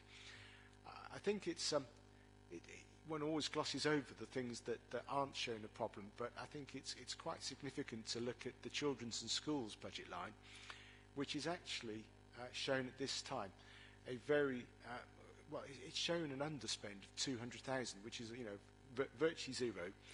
But to have a children's service, I think, which is currently forecast in that sort of financial position is quite remarkable, really. And it's probably been a while in Haringey since that happened, and that's not the case in a lot of other London authorities, I'm sure. And that's partly to do with the budgetary amends that were made, and it's partly to do with the degree of focus that children's are bringing to bear at the moment on their financial position. And that will be a difficult position to maintain, but to be able to forecast it at this point, I think, is a very positive thing to be able to advise members on. Place is reporting a budgetary forecast on the wrong side of zero at 1.3 million. The main component of that actually is a difficulty in achieving one of the assumed savings, which is income generation on Alexandra House. So that's to the tune of 800,000. So those are the main issues currently within the general fund. I've commented on the DSG position, which you'll also see in that table where we have that difficulty. So those are the major comments I would make on the revenue position. The capital position is subject to quite an extensive report. There are quite a number of proposed amends to the capital programme. As the commentary says, we're in the spirit of live budgeting. We are trying to be more proactive in terms of giving members a much earlier heads up on where the capital spend will be, both by sort of moving some of the monies between years, but also about showing where there might be delivery and also slippage. So hopefully you will find the descriptions there helpful. And with that, Chair, I should be pleased to help answer any questions that I can. Thank you very much, John. I'm going to take my chair's privilege momentarily, and I don't usually, just to pick out a few things that struck me. One was those improvements in children's. I think they shouldn't go unnoticed. I think that's really important and significant, and that fact, and in combination with the fact that we've seen some attempts at Invest to Save, and we've had concrete conversations about that, is very much noteworthy and praiseworthy, I think. The other things that stuck out and screamed at me was that overspend in adults, and I think I'd commend that, and I'm sure Councillor Connor would do it. So anyway, which is that we pick up there, you mentioned mitigation plans. It's really unfair and inappropriate and not useful to question you on those issues, but I feel that that ought to come into the Adults Committee and us pick that up there and understand what those mitigation plans are and how confident we feel in those. I also picked up the issue in place, yes, income generation in Alex House, but also a smaller issue around the green waste and bulky collection, and I know that's something that's come up at the Environment Panel, and I'm sure we'll do again. And I feel that for this committee, we ought to look at some of the corporate overspends there and just make sure we cover that in a future agenda item or as part of review or what have you. But we'll perhaps think about that after this meeting and just pick up on those things. I suppose if I had one question really, John, for you, it's similar to the questions I always ask you, which is about, so we have 5.2 million projected overspend at the moment. How do we know it's not going to go up any further? I think it would be very rash of me, Chair, to say that could not go up any further. this is the first quarter of the year. I think that at the end of the first quarter, it is perhaps the first time where if there are any major difficulties, they begin to be felt, and you can see where some of those are described here. But it is tracked month on month, and these things do change. And knowledge of deliverability and environmental factors such as the level of care packages that people are having to provide and all the things that you're aware of constantly change our expenditure forecast. So I cannot say to you that these will not go up. What I can say to you is it's a much stronger start that we're making at this point in the year. Councillor Corner, you had a question? Hi, thank you, Chair. I think I've just got 3 questions on revenue. I'll then leave that and we'll to capital later. So I'm just coming back to the, actually touching on what the Chair has already raised. So the budget was reset by adding an additional finance of 14.6 million. So that's got us to the point where we're now, our base budget is forecasting the 5.2 million overspend, the general fund. So there's been confidence in the report about the new approach. I'm just wondering, because we've actually had quite a substantial financial, contribution, is that actually showing confidence in this new approach, or is it just the fact that we've actually found a lot of money and we're able to start from a better starting point? My second question was on the care package overspend, and this is in the report. It's quite concerning that it says it could potentially rise up to £4.2 million, and I understand completely why, but I'm just wondering, we talk a lot about the adult social care budget as always overspending, but actually with the care package budget, I'm always very concerned when we're looking at making savings around this area, and I'm just wondering if there's if your department from finance is beginning to look at these and wondering, is it realistic that savings are continuing to be, potentially made in this area, because it's an area we don't ever seem to make savings in. So I'm just wondering about whether that should actually be written off. And then a final one on, right at the end actually, you said there's agreed savings in 2021 to 24 of 16.8 million. It's forecasted that 19% is green with 81% on ragged amber. I've never heard of ragged amber before, so just intrigued by the word ragged amber on that, on the right of I think it was on page 37 at 8.4. So with this new approach to budget, are you confident that this position will improve this ragged amber? Thank you. Paragraph was that again with the ragged amber? 8.4. Thank you. Does it help if it's that it's ragged amber? It's ragged amber. It's ragged amber. That's what I was going to comment on. Yes. Yes. Well, I'd been quite impressed by my colleagues if they'd devised a new word, but it's probably not an accountant's key strength. So it's actually ragged amber. So if I go to your other comments, Councillor, I think your first one about are we doing better because of the approach that was taken in the setting of the budget this time around, I can only conclude that is the answer, because if you look at the logic of it is that when the budget was set in February, it was done with reference to the problems that were being experienced during the course of last year. And if you looked at the comparative report at this time last year, you would see a series of issues which aren't reported in the same way for the current year. So that, to my mind, is clearly working as a strategy. I'll say again that we continually use the current year's position as a learning point for the future year's financial strategy. So we will be looking at what is presently going on now. You mentioned about care packages, and I think, yeah, absolutely. Through the process that we are currently undertaking, which is the financial planning for next year and the future years, there is significant engagement between finance and the directorate to look at the demography issues that are currently underway, the sort of projections that we might expect, and the cost dynamics on current care packages. So all of those factors are currently being taken account into the future years planning for both 2021 and thereafter. There was that final point, ignore the ragged, but the amber part, so it's still confidence. I think there still was 80, don't want to get the numbers wrong, 81% was still amber on that confidence about future savings.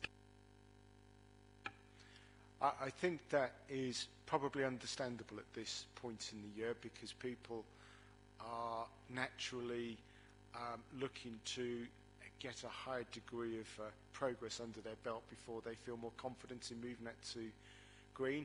I suspect that ragged amber percentage is very consistent with the sort of delivery assessment we made at the time the budget was setting, but we should, Chair, expect to see that percentage increase on a quarterly basis.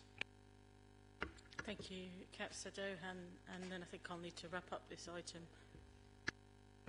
Thanks, John, for your introduction. So, page 31, you talked about children and schools, and there's a bit of underspend. I might have asked that question to you before.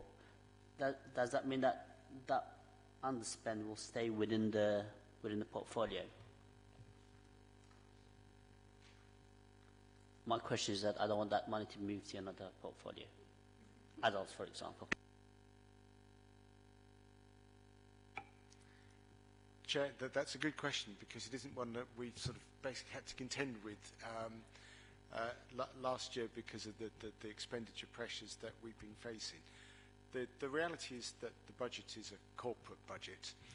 We look at it in the round, but what you often see at year end is the directorate coming forward, whichever directorate it is, with ideas about what they would wish to see made possible in future years and requests for reserves and the like. So I think we need to see what the position is at year end, whether they're still in an underspend, and what proposals that come forward, if any, and then how that squares with the overall corporate position, because clearly whilst we have an underspend on children's, if this was to carry on unabated, we still have an overspend overall, and we need to find a way of affording that. So the corporate position is very important. Okay, I'm going to take a quick one from Councillor. It's a quick question, a generic question actually. So recently at a meeting of Alexandra Palace at Statutory Advisory Committee, of which I'm a member, a question came up. There is a perception, some residents think, look, with all these regeneration projects going up in the borough, new apartments, new people coming in, surely the council should be generating, a lot of revenue, increased revenue. Is there any truth in that? I'm sure there isn't.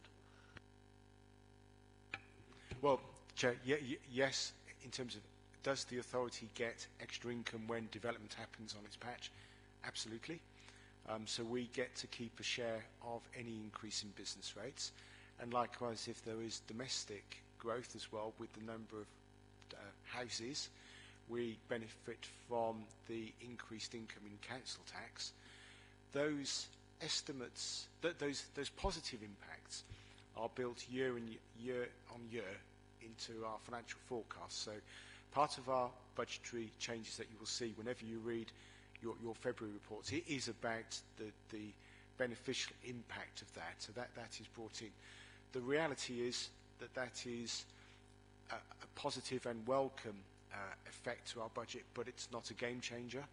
The percentage benefits that we get from that in terms of the gross and net expenditures of the authority are relatively minor, but that's not to denigrate it in any way. And I think that in this time when there is a greater emphasis on local authorities generating their own income because grants are reducing, central grants are reducing, that remains a very important agenda. Thank you. Before you go, John, I'm just conscious that we have our co-opted colleagues here and they are from Children's Panel. I wonder if they have any, as we're covering, as included here as the Children's Panel, whether or not they have any questions or anything they'd like to raise about budget. Mark? I've got a question about capital budget. Is that okay, or are we going to move on to that? I have an obvious interest, but I hope you'll allow me a simple question. Page 53, scheme reference 115, appears to have changed name. And I wondered simply, how did that happen? And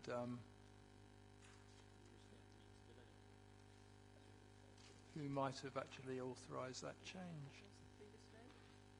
It's Fortismere.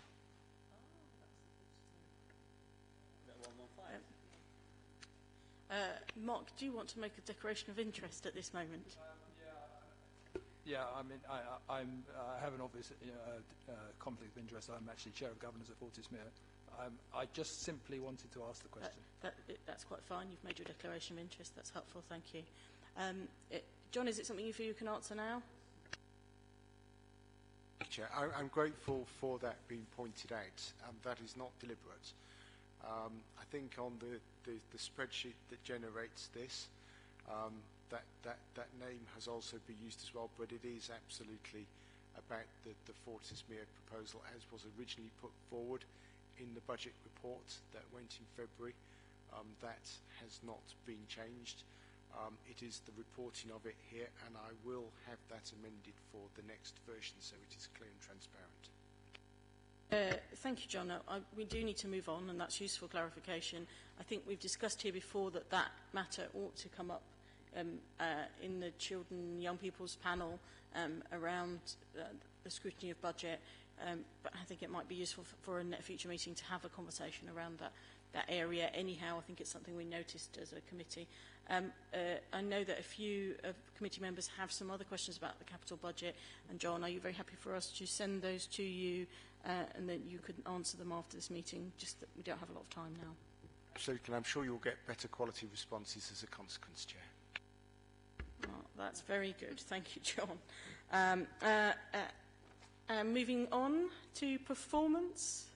And thanks, John, and thank you all for your patience as well.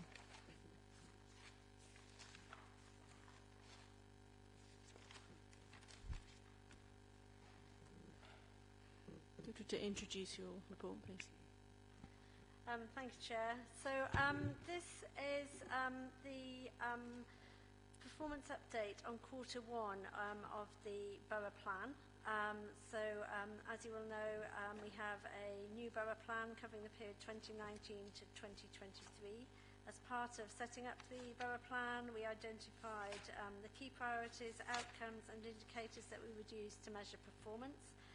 As this is Q1, there is a limited amount of information to go on in terms of tracking our progress, but I'd like to say that the priority dashboards have been published on the Council's website now, enabling a more detailed look both at the headline outcome measures and also the detailed monitoring information which sits underneath. This report, as in previous periods against the corporate plan, identifies areas of good performance where we're on track to deliver our key priorities and areas where there is further work to do. I had attempted to craft something that looked quite different for the fact that this is now the Borough Plan rather than the corporate plan.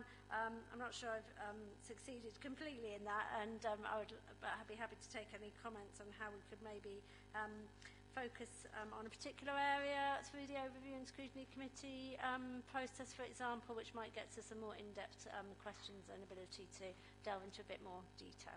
Thank you, Chair. Thank you very much, Charlotte.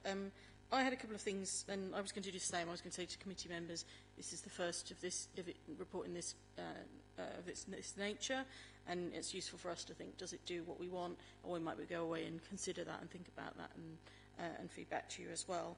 I had a few things I wanted to pick out, which are not things I'm expecting you, Charlotte, to comment on, but more that there are things that our panels might want to. And there's a lot of things in here in detail, but one of the things I did pick out was on page 65, and there's a quote: "The 1,000 Council Homes programme is fundamentally a new area of work which the Council, of which the Council has limited experience," and that's in qualifying our journey there. That is on my mind, because obviously that's a key manifesto commitment for our residents. So I think for the Housing and Regen panel, that might be something that you want to think about.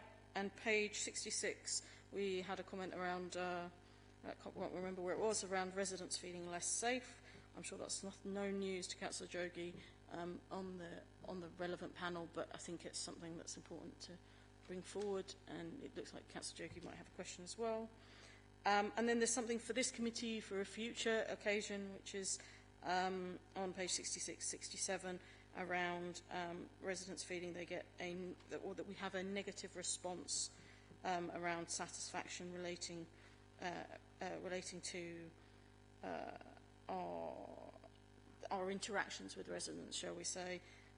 And I note here, and something that might be useful is for a future report would be comparators on a national, local and neighbouring borough level. But I think that might be something that we pick out for a future conversation, really, in this meeting anyhow, when officers can prepare and actually talk to us about those issues. Do we have other questions for Charlotte? Councillor Javie and then Councillor Connor. Thank you, Chair. Perhaps less specific questions, but more following in the vein of yourself in terms of raising issues that jumped out at me that I think are important to note and get on the record. Charlotte, thank you for this report. It's really interesting to have all this information in one place. There are some, I think, really important issues to tackle and areas that will require real focus going forward, and I feel sure that Councillor Neves will ensure that Scrutiny plays its appropriate role. On page 63, the reduced homelessness point jumped out at me only because it's something that I know lots of people raise, are increasingly raising. Those residents in my patch, for example, I know it's in Wood Green and others too, but who get the W3 have to walk under the bridge, which although is Islington, technically that is now increasingly starting to move further and further up on our side of Stroud Green Road. So it's no longer easy for us to say, oh, you know, we're having our cross-borough conversations to support Islington now. It's actually a Haringey problem. I know that the parks also had challenges on that front. So that's just an issue to note. And I was perhaps interested in the timescale of the forecasting model and just getting an update on where we were on that. On page 64, priority 3, active greener place. I know this is something that we discussed previously around the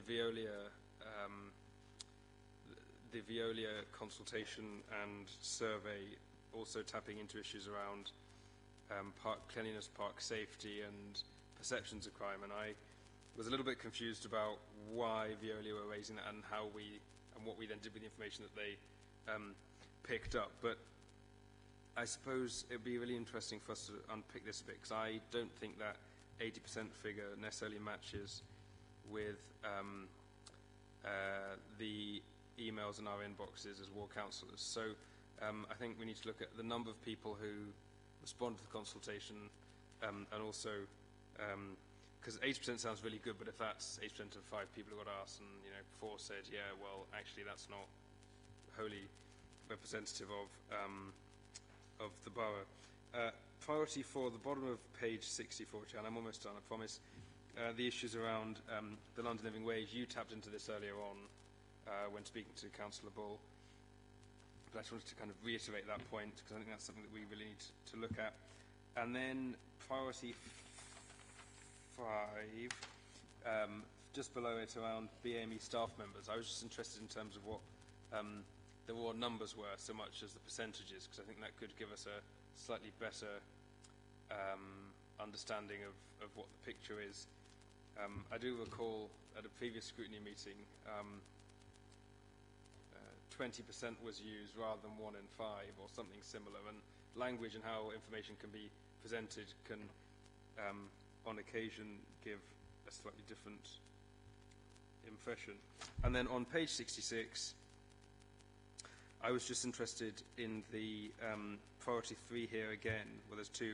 Councillor Neves noted the safety element, but also the number of people killed on our roads, I think, is one of those statistics are actually pretty shocking. We're the 11th highest in London, although it says slightly above the average rate, but even so, those figures need to, I think, have a bit of attention in terms of how we respond. So they were the things that jumped up. Some of those issues we're discussing in our scrutiny panel currently, and we'll certainly be raising it on November the 5th, but just wanted to make sure that they were all noted. Thank you. I think that's really useful. And there's a few things in there, Charlotte, just around presenting information, a bit of extra. I think that's useful, and that will always be an ongoing process. Councillor Connor? I have two. So I just concentrated on priority 2. So I was looking, and I didn't go through the council site. I went through it as if I was a resident going through. So I just happened to click on or look at the domestic abuse, violence with injury, because that's coming to scrutiny actually in my panel. And I noted it was green, so I was quite surprised at that. So I looked in, and it said that that there was a drop by 30, so it's down from 346 per 100,000. But sorry, so it was. I haven't actually got a second lot of figures here. Actually, I apologise, but the drop was down by 30, but we were much higher than the London, which was 276. So I just wondered, given those figures are still much higher than London, why that was green. And I think it's just, again, about looking at how we present things, because that, to me, obviously was a serious concern. And then the second one I actually just chose at random was looking at, I think, priority 2, pathway to success on page 55. Again, I looked at that just because I've been to a governor training, BAME governor training, in Haringey, and they were telling us at the training session, this is by Haringey Education Partnership, that the attainment rates for white British children getting 5 GCSEs grade A to C was around 76%, but for black Caribbean young people it was around 34%, and the difference was absolutely shocking. Now I can see that you've put down that there's, you know, what we're doing about it, but I think again, it was just teasing that out within the report. So it sort of, those figures were stark. That paragraph was, oh, okay, there's something going on. So it would just be really helpful, I think, just get sort of further detail when we look at this in a bit more in our own panels. Thank you.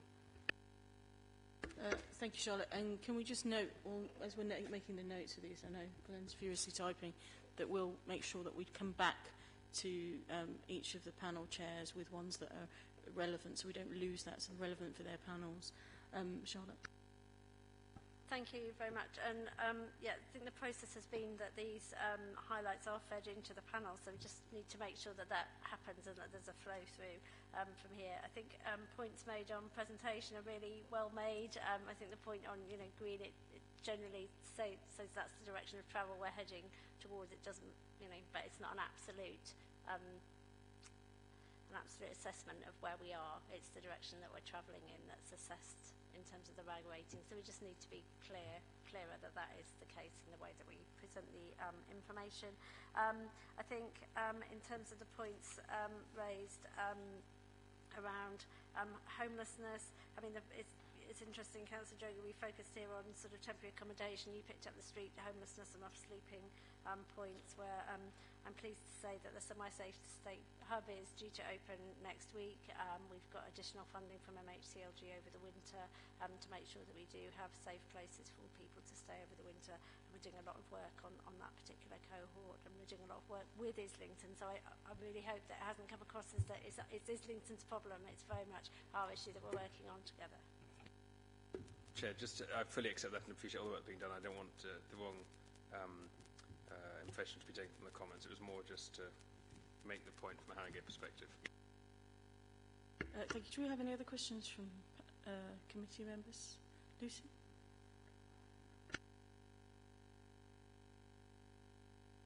Thanks. On the performance things, on some of the kind of indicators of performance, it's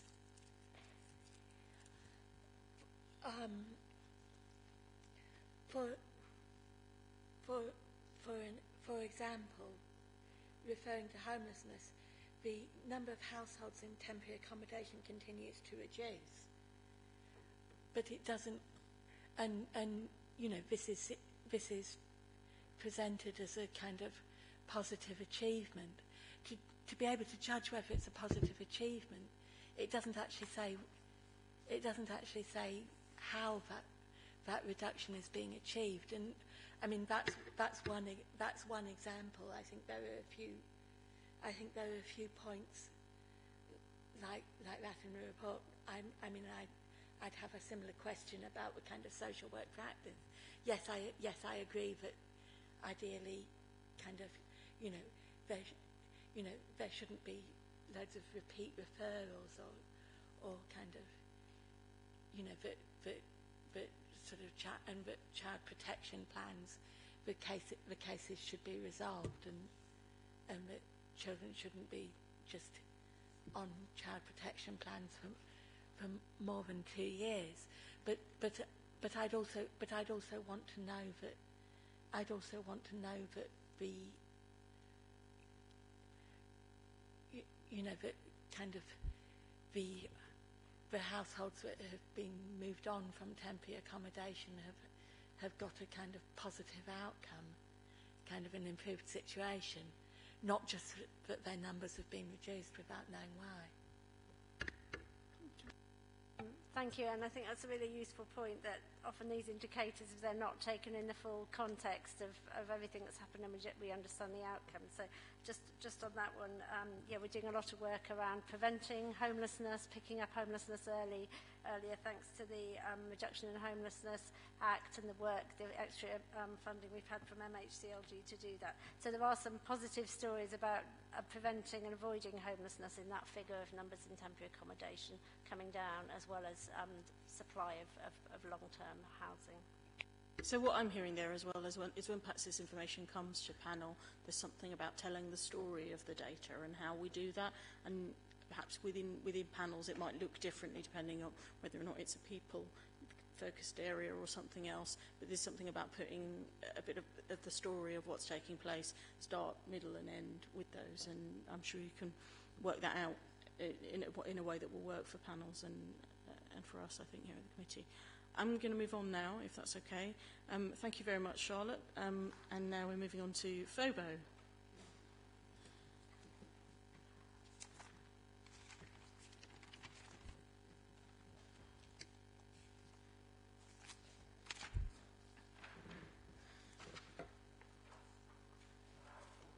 Thank you so much for waiting patiently. It's never easy to go last. But we are really grateful that you've come back and you've been with us a few times, and that's useful. And I think certainly, personally, I think that's been really useful to learn and understand from a chair's point of view what journey we're going on in the council, and we're really grateful for your report. Do you want to just briefly introduce some key themes? And I'm grateful that the Cabinet members here too. So you can introduce some key themes from your perspective, and officers too, and then we'll just go to questions. Great. So thank you very much for having us back and also fitting us into your schedule this evening. You've been quite busy. As you can tell, my voice is starting to go, so I'll speed up this bit. This is our third visit to Scrutiny, and it's been really helpful for me as a kind of newish now Cabinet member to have you part of this kind of journey, really, because it helps have a wider oversight on what we're doing. Just to let you know that I've been starting to visit other boroughs to see how their customer service works. So I went to Brent in the weekend, and that's for me to kind of see whether we're kind of sense checking and see if we're on the kind of right track. The table in section 3 of the report kind of really lists some of the kind of actual projects that we're doing, and you can see the progress against each, and you can see the kind of plans from each. And if you go into the appendix, you can kind of see a bit more detail about that, like the landlord's portal and the Homes for Haringey letters.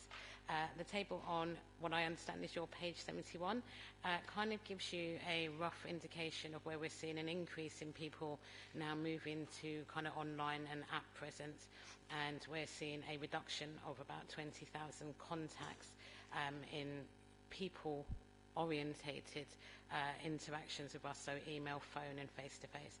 I think it's important to know that that could be the same person, so it's not 20,000 people less seeing us, it's 20,000 contacts seeing us less, so these are not individuals. And some of our early analysis is showing that that drop is down to people not kind of needing to come back to us.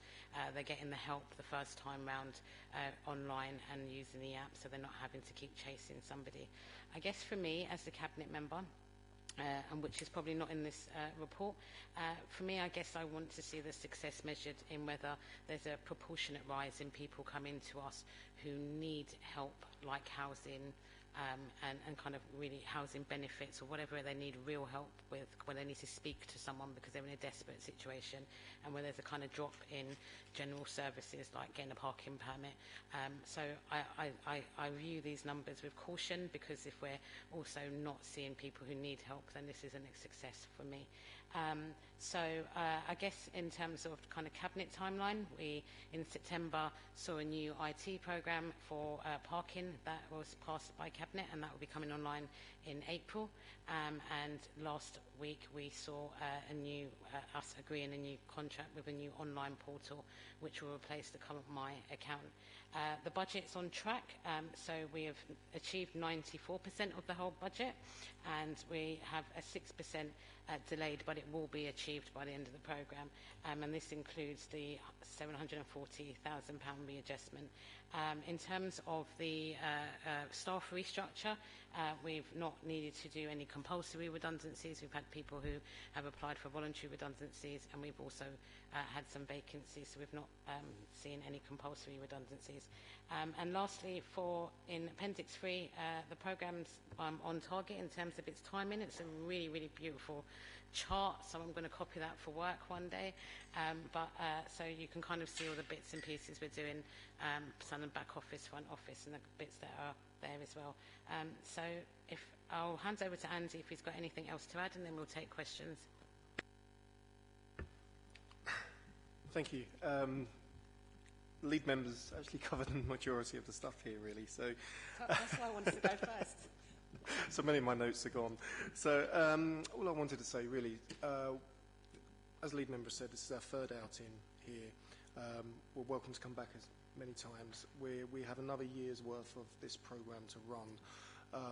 We have proven its success in the approach, taking a very agile approach to this, which has enabled us to get to a position where we have achieved £2.9 million worth of savings. 50 posts have gone, but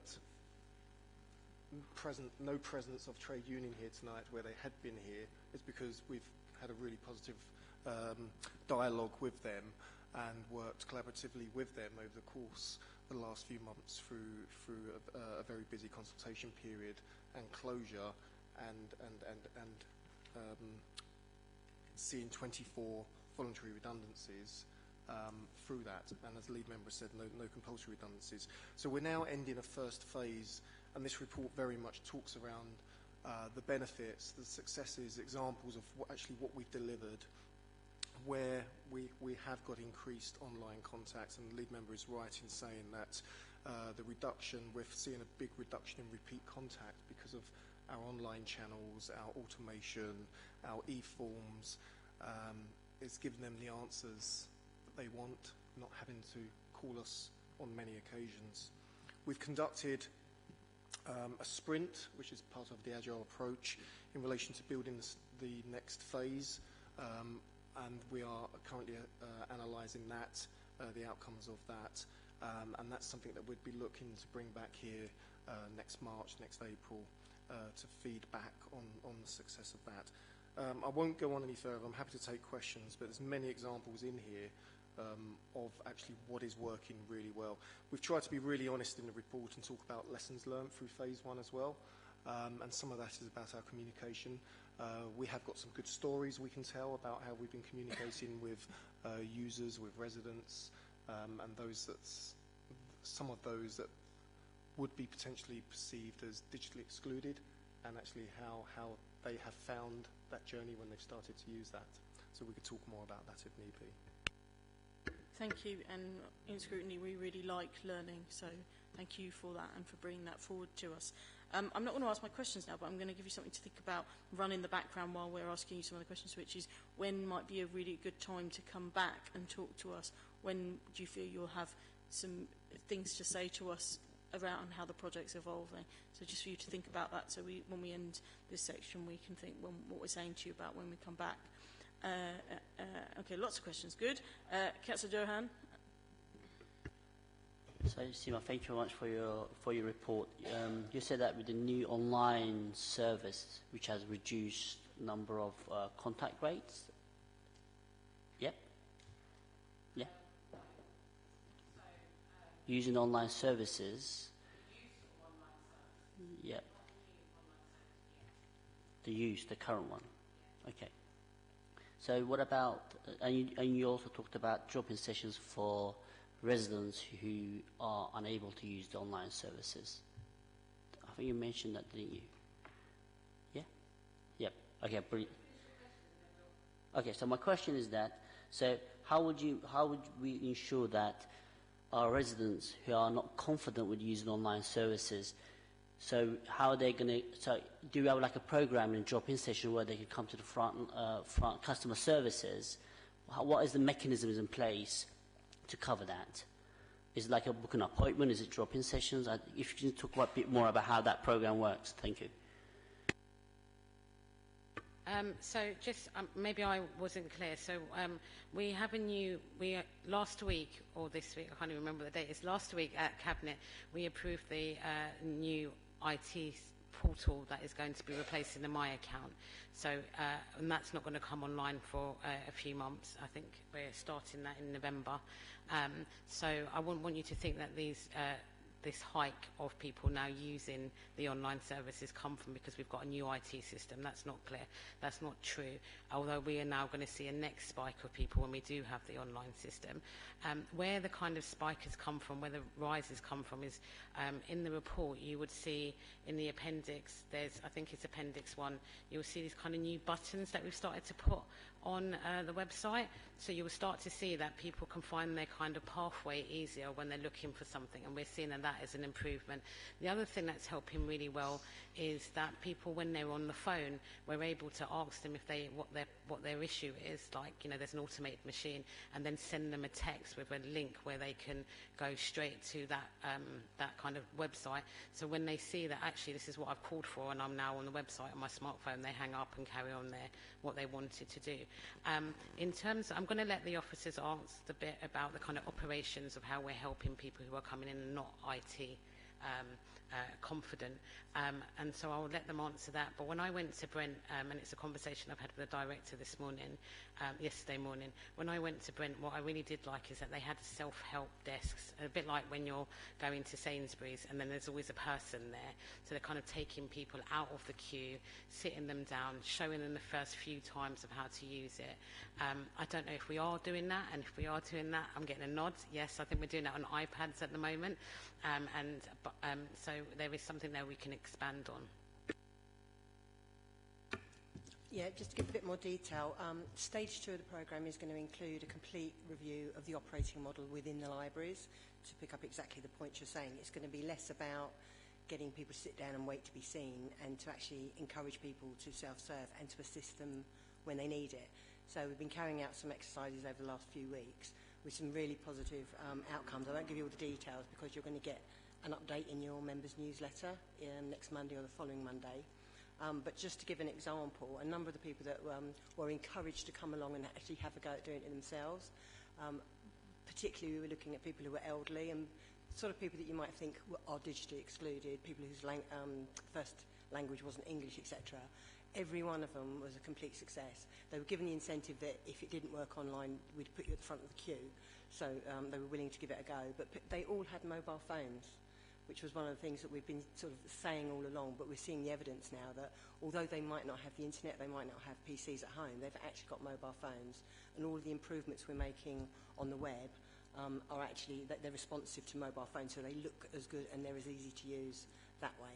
So what we're going to do is carry on doing those exercises.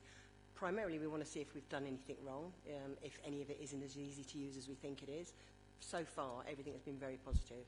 But as I say, we'll give you some sort of case studies in your members' newsletter so you can see what we're doing.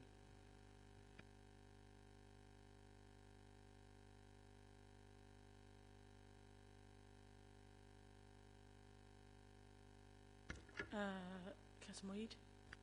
Yeah, are we monitoring residents' satisfaction levels, and if we are we also comparing it with other boroughs, and how does that stack up? First question. Second question, kind of following on from what Councillor Dowen raised about sort of, you know, the online options that we've got for residents to get in touch and raise all sorts of queries.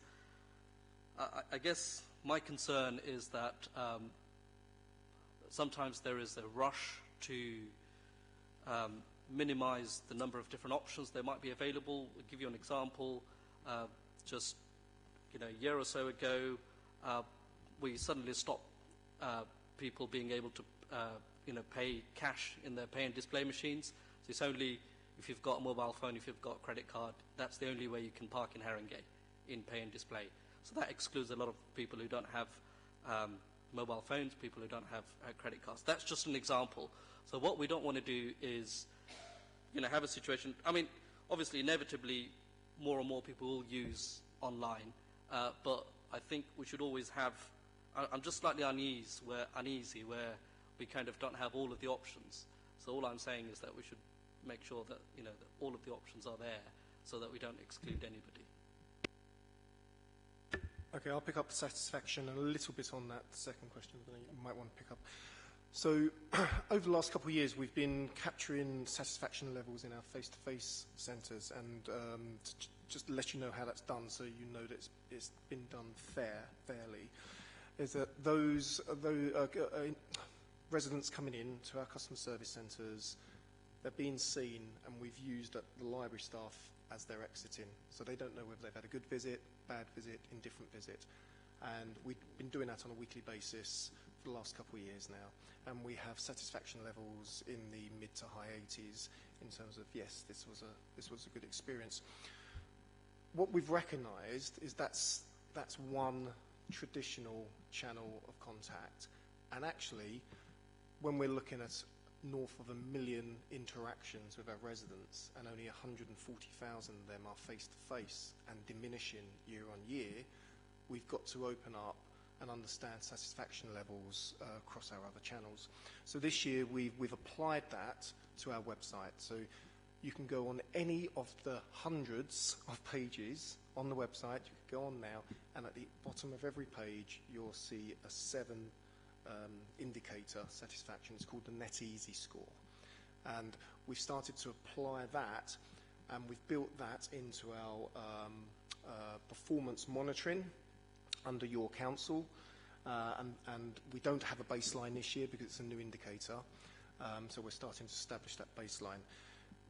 The idea is that by the end of the year we would have established satisfaction indicators, Net Easy indicator satisfaction across all our channels. The next one we're looking at is telephony. So, excuse me. So, end of a call, option 1 to 7, and we want to apply that. So that hopefully by the end of the year, we'll have a reasonable baseline to then move into next year and get a good understanding of what satisfaction levels are across all our contact channels.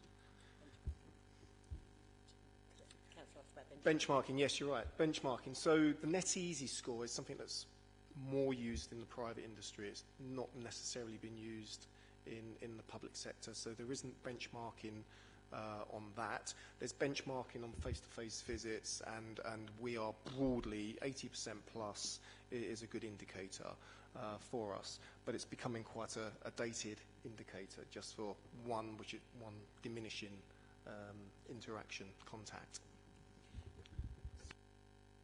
Take up the other part of your question, and I guess this is the whole point of the FOBO programme, and I think for a long time, I mean the FOBO programme's been running 3 or 4 years now, and I think as it's kind of changed hands with different cabinet members have seen it in different guises, and I guess I really need to rebrand this. For me, this is not about moving everything online, whilst we've got a lot of people in our customer service team that are really, really enthusiastic about online services.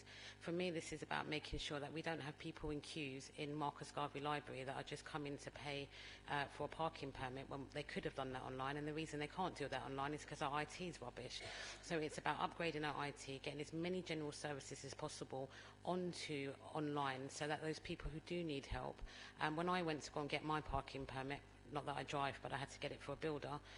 20 minutes I was in the queue, and there were people coming in behind me with a suitcase in one hand, a baby in the other, crying, and I felt guilty for taking up their time. And I know that with the new parking system, IT system that will come in April, I can just do that online now. So this isn't about stopping and excluding people from getting access to us. This is about removing the kind of crowds of people that are coming for 15 or 16 different things and seeing can those people kind of get their services online or a way that they like working, and so we can really target our support and our limited resources and those that do need help with housing, etc. I will refer you to look at the appendix. I think there's a really good example there with the landlord's portal. So these are the sort of people that they're not coming to us for help, they're coming to us to access kind of services, regulatory services. They need to submit things to us. They're queuing up in the same queue as somebody who needs emergency accommodation. This is not right. And so if we can move them away from the queue and put them online, and they can do this in the comfort of their own office, then that's our success. If we ever, and that's why we want to keep coming back here, if we ever feel, and you ever feel, that we are now inadvertently excluding people because they can't access us, then we need to stop, think and revert ourselves. But we will never be at a situation where people are having to go online to a bot to speak to someone because they've just been kicked out of home. That should never happen. That's not the purpose of this programme. Thank you. That's very clear and very reassuring. Councillor Connor. Thank you, Chair. So I've got a question. Actually, it's a finance question. So actually, in our budget report, way back when, it said that it was agreed that 7.8 million of capital receipts would be used for the FOBO project. As it pointed out, a review is underway to ensure the expenditure is funded appropriately, and so may well conclude that some of the expenditure should be capitalised. If it was agreed that the project would be totally funded by capital receipts, where would the rest of the budget come from if only the sum of that money was actually capitalised? So I'll leave that one with you, and if you can come up with an answer, that's great. If not, I'll take that one away.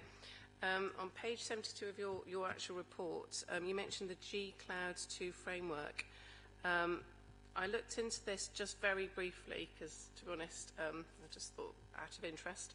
And I was given to understand, and it was a very brief reading of this, that this was an agreement with suppliers where the council can buy services without needing to run a full tender or competition procurement process. So my question is, actually, is that in our best interest as a council to undertake that? And the final point was actually, just going back to the landlord point, actually, I was just wondering, out from the 800, how many have actually signed up? Because it doesn't say. Thank you.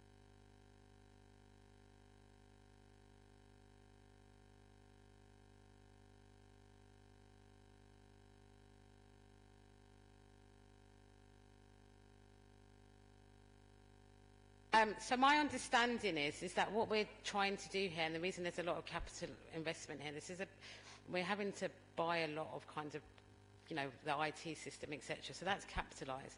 Where the savings is coming from is that, and I guess some of the examples are there in the appendix, is as you can see from when one of the appendix examples there was that we changed the language and tone of Homes for Haringey letters so that when they were getting the letters, they weren't freaked out and phoning us just to find out that we were just telling them some good news.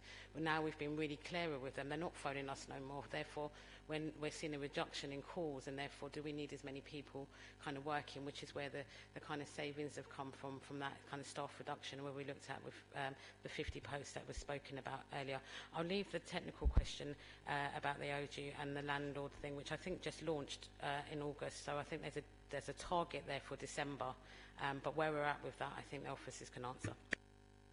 Could I just follow on from that? It's just a clarification, because it's a question my staff have asked me on briefing sessions, actually around the capital investment of this in relation to the saving. So 7 million plus, £4 million saving, £4 million being recurring. I know you all know that, but it's £7 million. It's a lot of money. But actually, when we delve down into this, we've got a digital platform that it's coming to the end of its life. We would have been doing that anyway, otherwise we'd have been returning to traditional services. We've got a telephony system that will be coming to the end of its life during the course of this. There's a number of other systems that will naturally be coming to the end of its life. I don't have the numbers, but there will be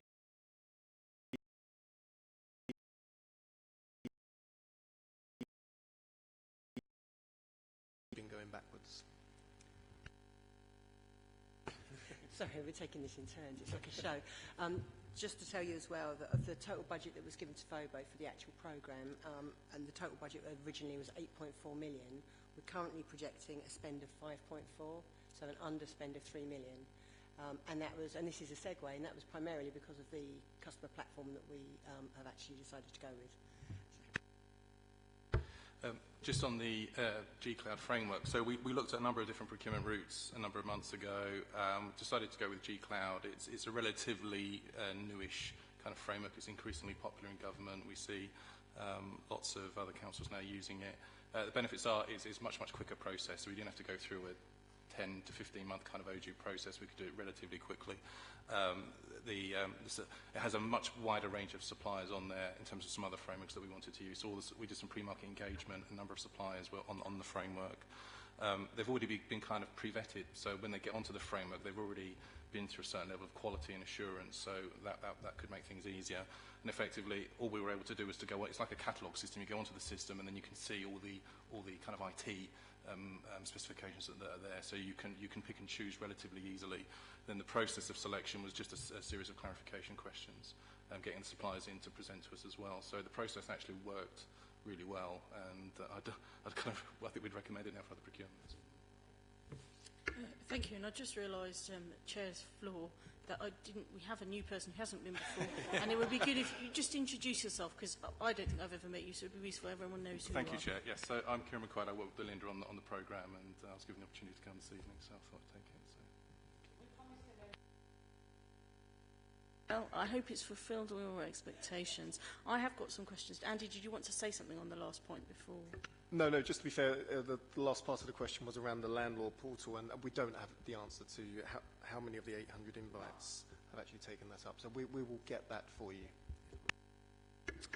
Great, that's useful, and that might feed into when you come back, and thinking around that. But anyhow, so I had a few questions. One was around the projection of customer contacts on page 71. I just wanted you to say a little bit about the methodology for that projection. It's always useful to know how we arrived at the figures we have. And then I had a question about, on page 73, our confidence in our figures around savings, because we had quite a few conversations before we really were talking to you about FOBO with a previous cabinet member about the importance of those savings, and we've just had a conversation about budget and the latest outturn, etc. So that's on my mind. How confident are we with those figures, and maybe if you could say a little bit more about how we arrive at them. I wanted to just raise the issue of the court officer posts, really just to say that that's great, because I think that issue came up at the last meeting, and you're kind of looking at it, and so that's hopefully, we are here adding some value, and it's really positive to see you having that conversation, and that you're using the learning, really.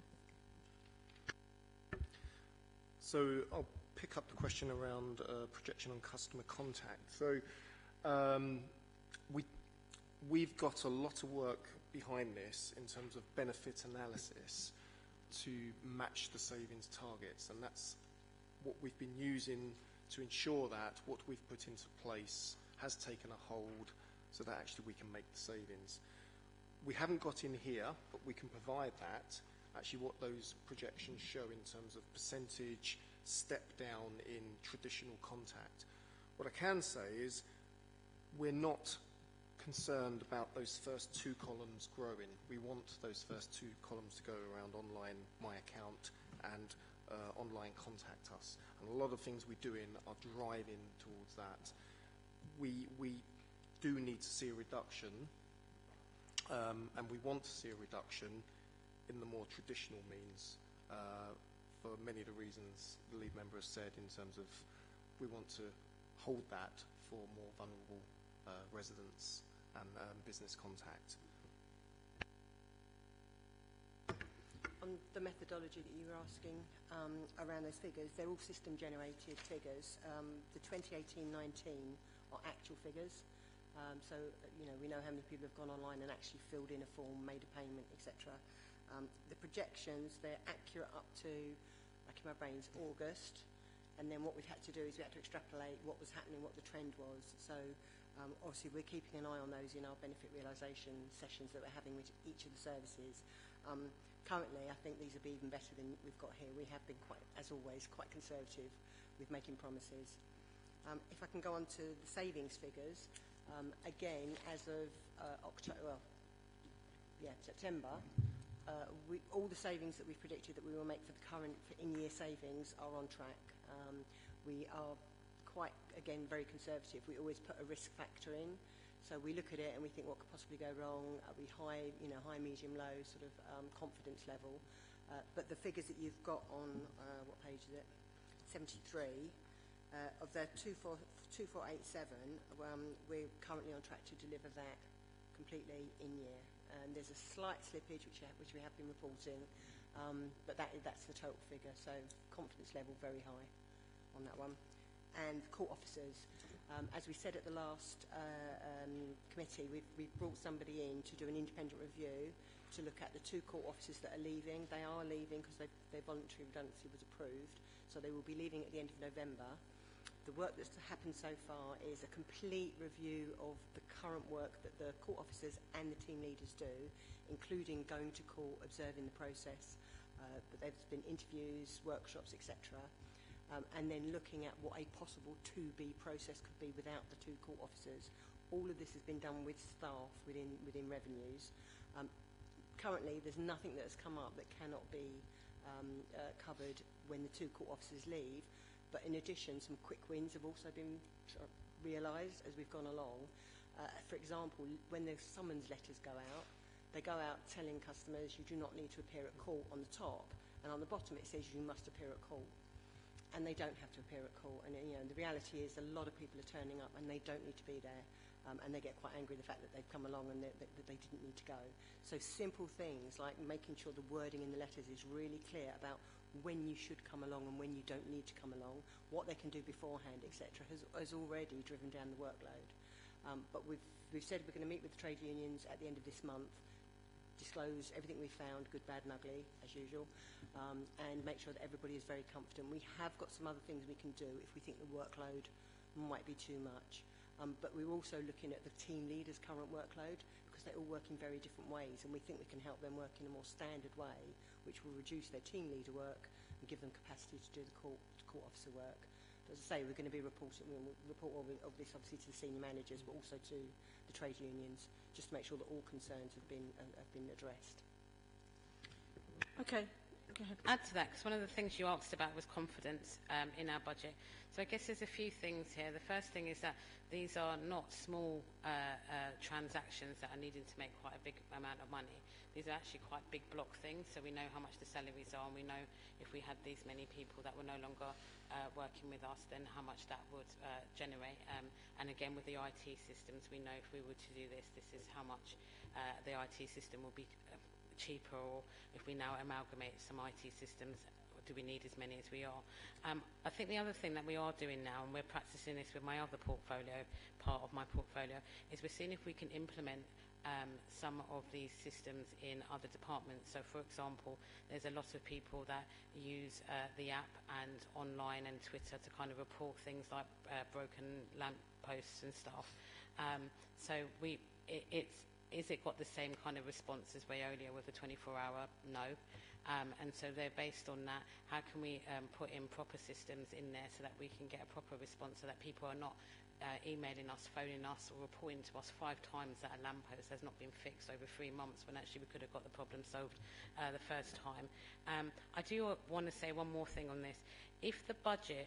and one of the reasons we've got a delay and we've got a slippage is because we are trying to retain some of the staff until we get all of their expertise and test what we're trying to do before they go. If they leave and then we realise that we haven't got their expertise and that the project didn't, the thing that we put in place didn't work, then this is a whole failure for us.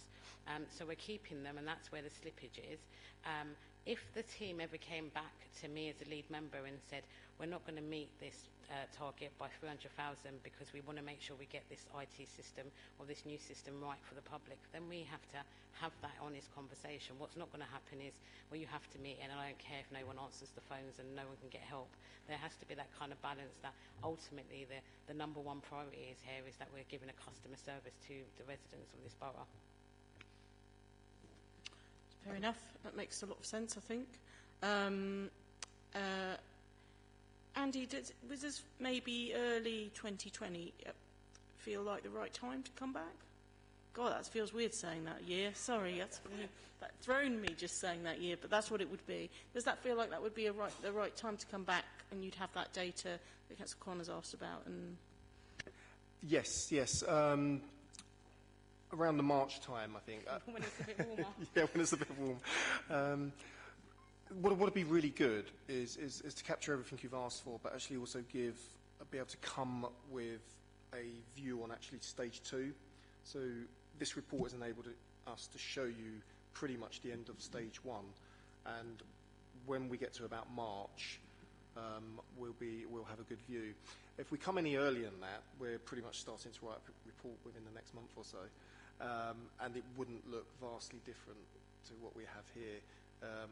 I think a bit of a gap, because there will be some successes, and we'll be telling you about some things that actually, do you know, that fell down, that didn't work, and we had to adjust that and change.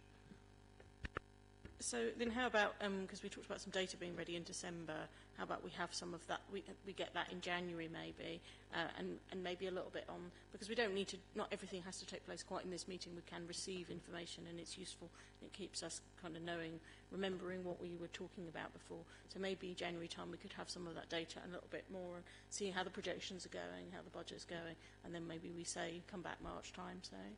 We can have a look at the work plan a little bit in a minute anyhow, but Councillor Connor, did you have another request?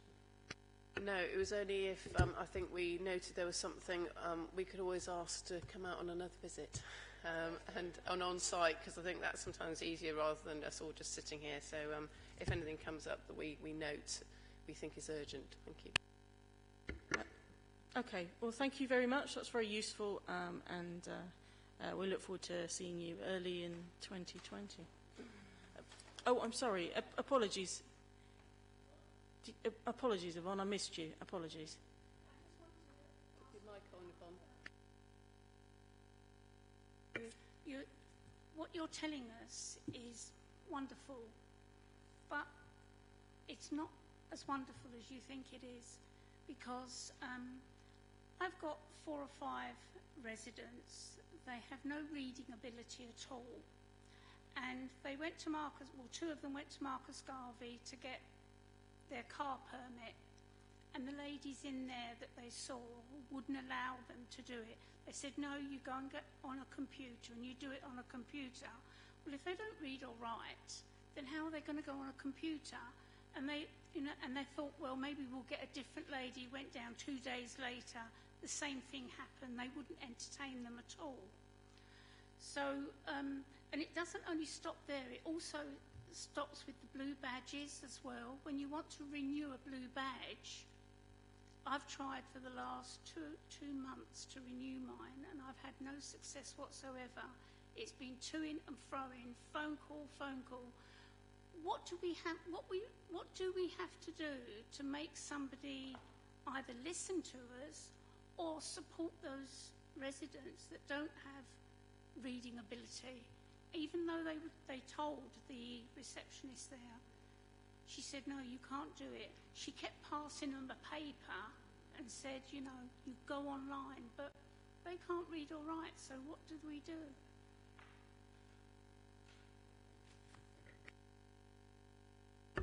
There we go. That's really sad to hear that. I'd like to know about that. So if there's any particular cases, that is unacceptable. That's not the offer that we currently have in place. They should have been able to get their permits, particularly in those scenarios. So, you know, I'll say it here, if you know who those individuals are, if you can contact me, we'll make sure that that is sorted within the next 24, 48 hours. Please do. Please do. Yes. Just to add there, because it is a really, really good point, and I know I have said this a few times, while we're driving and wanting to move people online for the right reasons, as the lead member has said, there's always going to be a traditional offer, very much for those reasons as you've just specified. It will be reduced, but it will be a better quality offer as well, because we'll be able to focus on those. I always talk about those that are most vulnerable. So that won't be going away, but it won't be there for the masses. And that's what we've got to do. So I'd be really interested to hear about what occurred. So Yvonne, if you want to forward those things to me, I'll make sure that Andy gets them, just the basic details. I think there's something in there, just something's clearly not quite working right there. And so maybe it would be good for us as a committee to just to kind of hear, when you, because you're going to look and there'll probably be some learning or there's something there that's taking place. It would be good to have that just shared with us. We don't need you to come back, but just shared with us, I suppose, to make sure that we feel confident in what's happening. And also I think it's a useful exercise in writing that up and sharing it with us, is making sure that you've got the framework in place there. It might be a staff training issue, whatever that, I have no idea. I'm not really want to speculate, but it would be useful just to have that. We can just share that with the committee. So can I just don't want, there was two cases there. So there was one about the reading and writing, but there was also your blue badge issue. So if you could pass that on over as well, and we can get that resolved, because that shouldn't be happening, and it will get better with our new disabled bay policy that was passed in Cabinet a few months ago, and that's coming online in January. I do also want to say that I think there's some one of the things that I do when I meet with Andy, he can confess to this, but when I also meet with the director, is we randomly phone. I'm like, just phone now. I want to see how fast the phone call's answered. I want to see what happens. I want to see how this automated works. And I guess this is a role for kind of all of us to also see what happens, and it'd be really good. I know we're going to try and do some structured visits, but I don't mind having non-structured visits, and just for people to say, this is what I saw. I saw queues. I saw people, it was a bit chaotic, or I saw it run really smoothly. Just if you're around any of the customer service centres, or you're got some spare minutes on your phone and you want to see what you can do, it'd be good to get that feedback as well, because that is really lived experience feedback. It's really easy for me to read reports and kind of go on structured visits and everything looks great, but this is really important stuff that we need to be aware of, otherwise we're doing this wrong and there's no point in doing it. Okay, so what I'm hearing there is we're encouraged to mystery shop, and so we'll do that and we'll email you. Yeah, all things, always, all things, all feedback. Lucy, and then I think we'll wrap up. Following on from Yvonne's point, I suspect if people who are actually saying that they can't read or write are getting that response, there might be people who aren't saying that they don't have the skills, and or also they may be able to read and write, but they don't know how to log on to a library computer or any other computer, but they don't know how to log on to the system in the library in kind of possibly a limited time and deal with all that.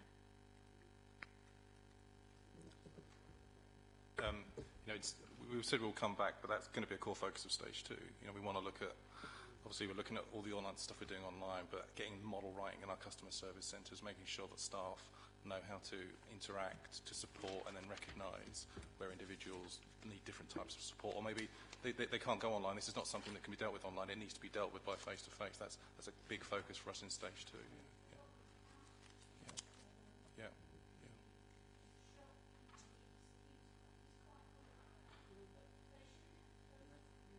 Agreed.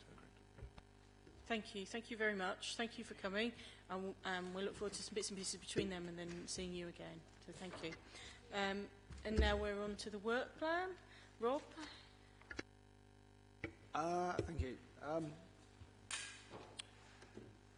Just a couple of small things. Now the Ward's Corner review is almost complete. The committee can now go back to the business support review, which is looking at procurement and the local supply chain, and there's a meeting on Monday to receive further evidence on that.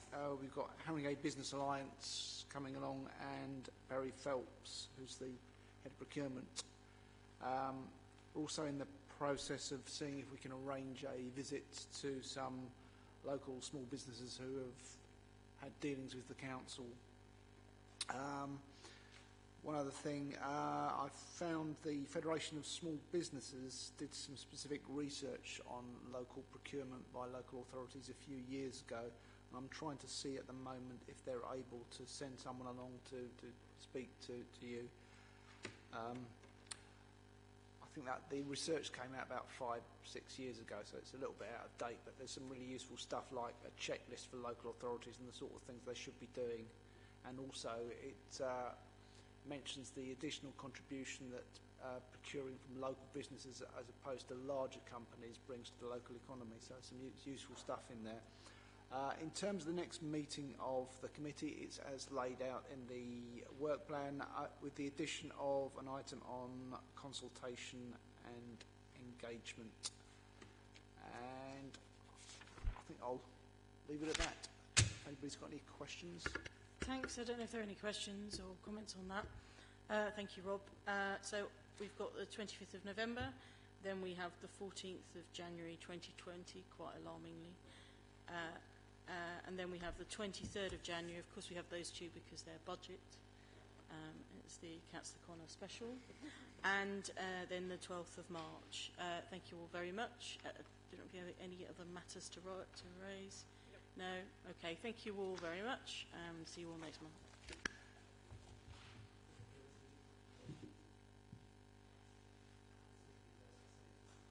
I think that was some sort of IT glitch. If you look, it's actually the meeting that was held on the 9th of July. For some reason or other, it's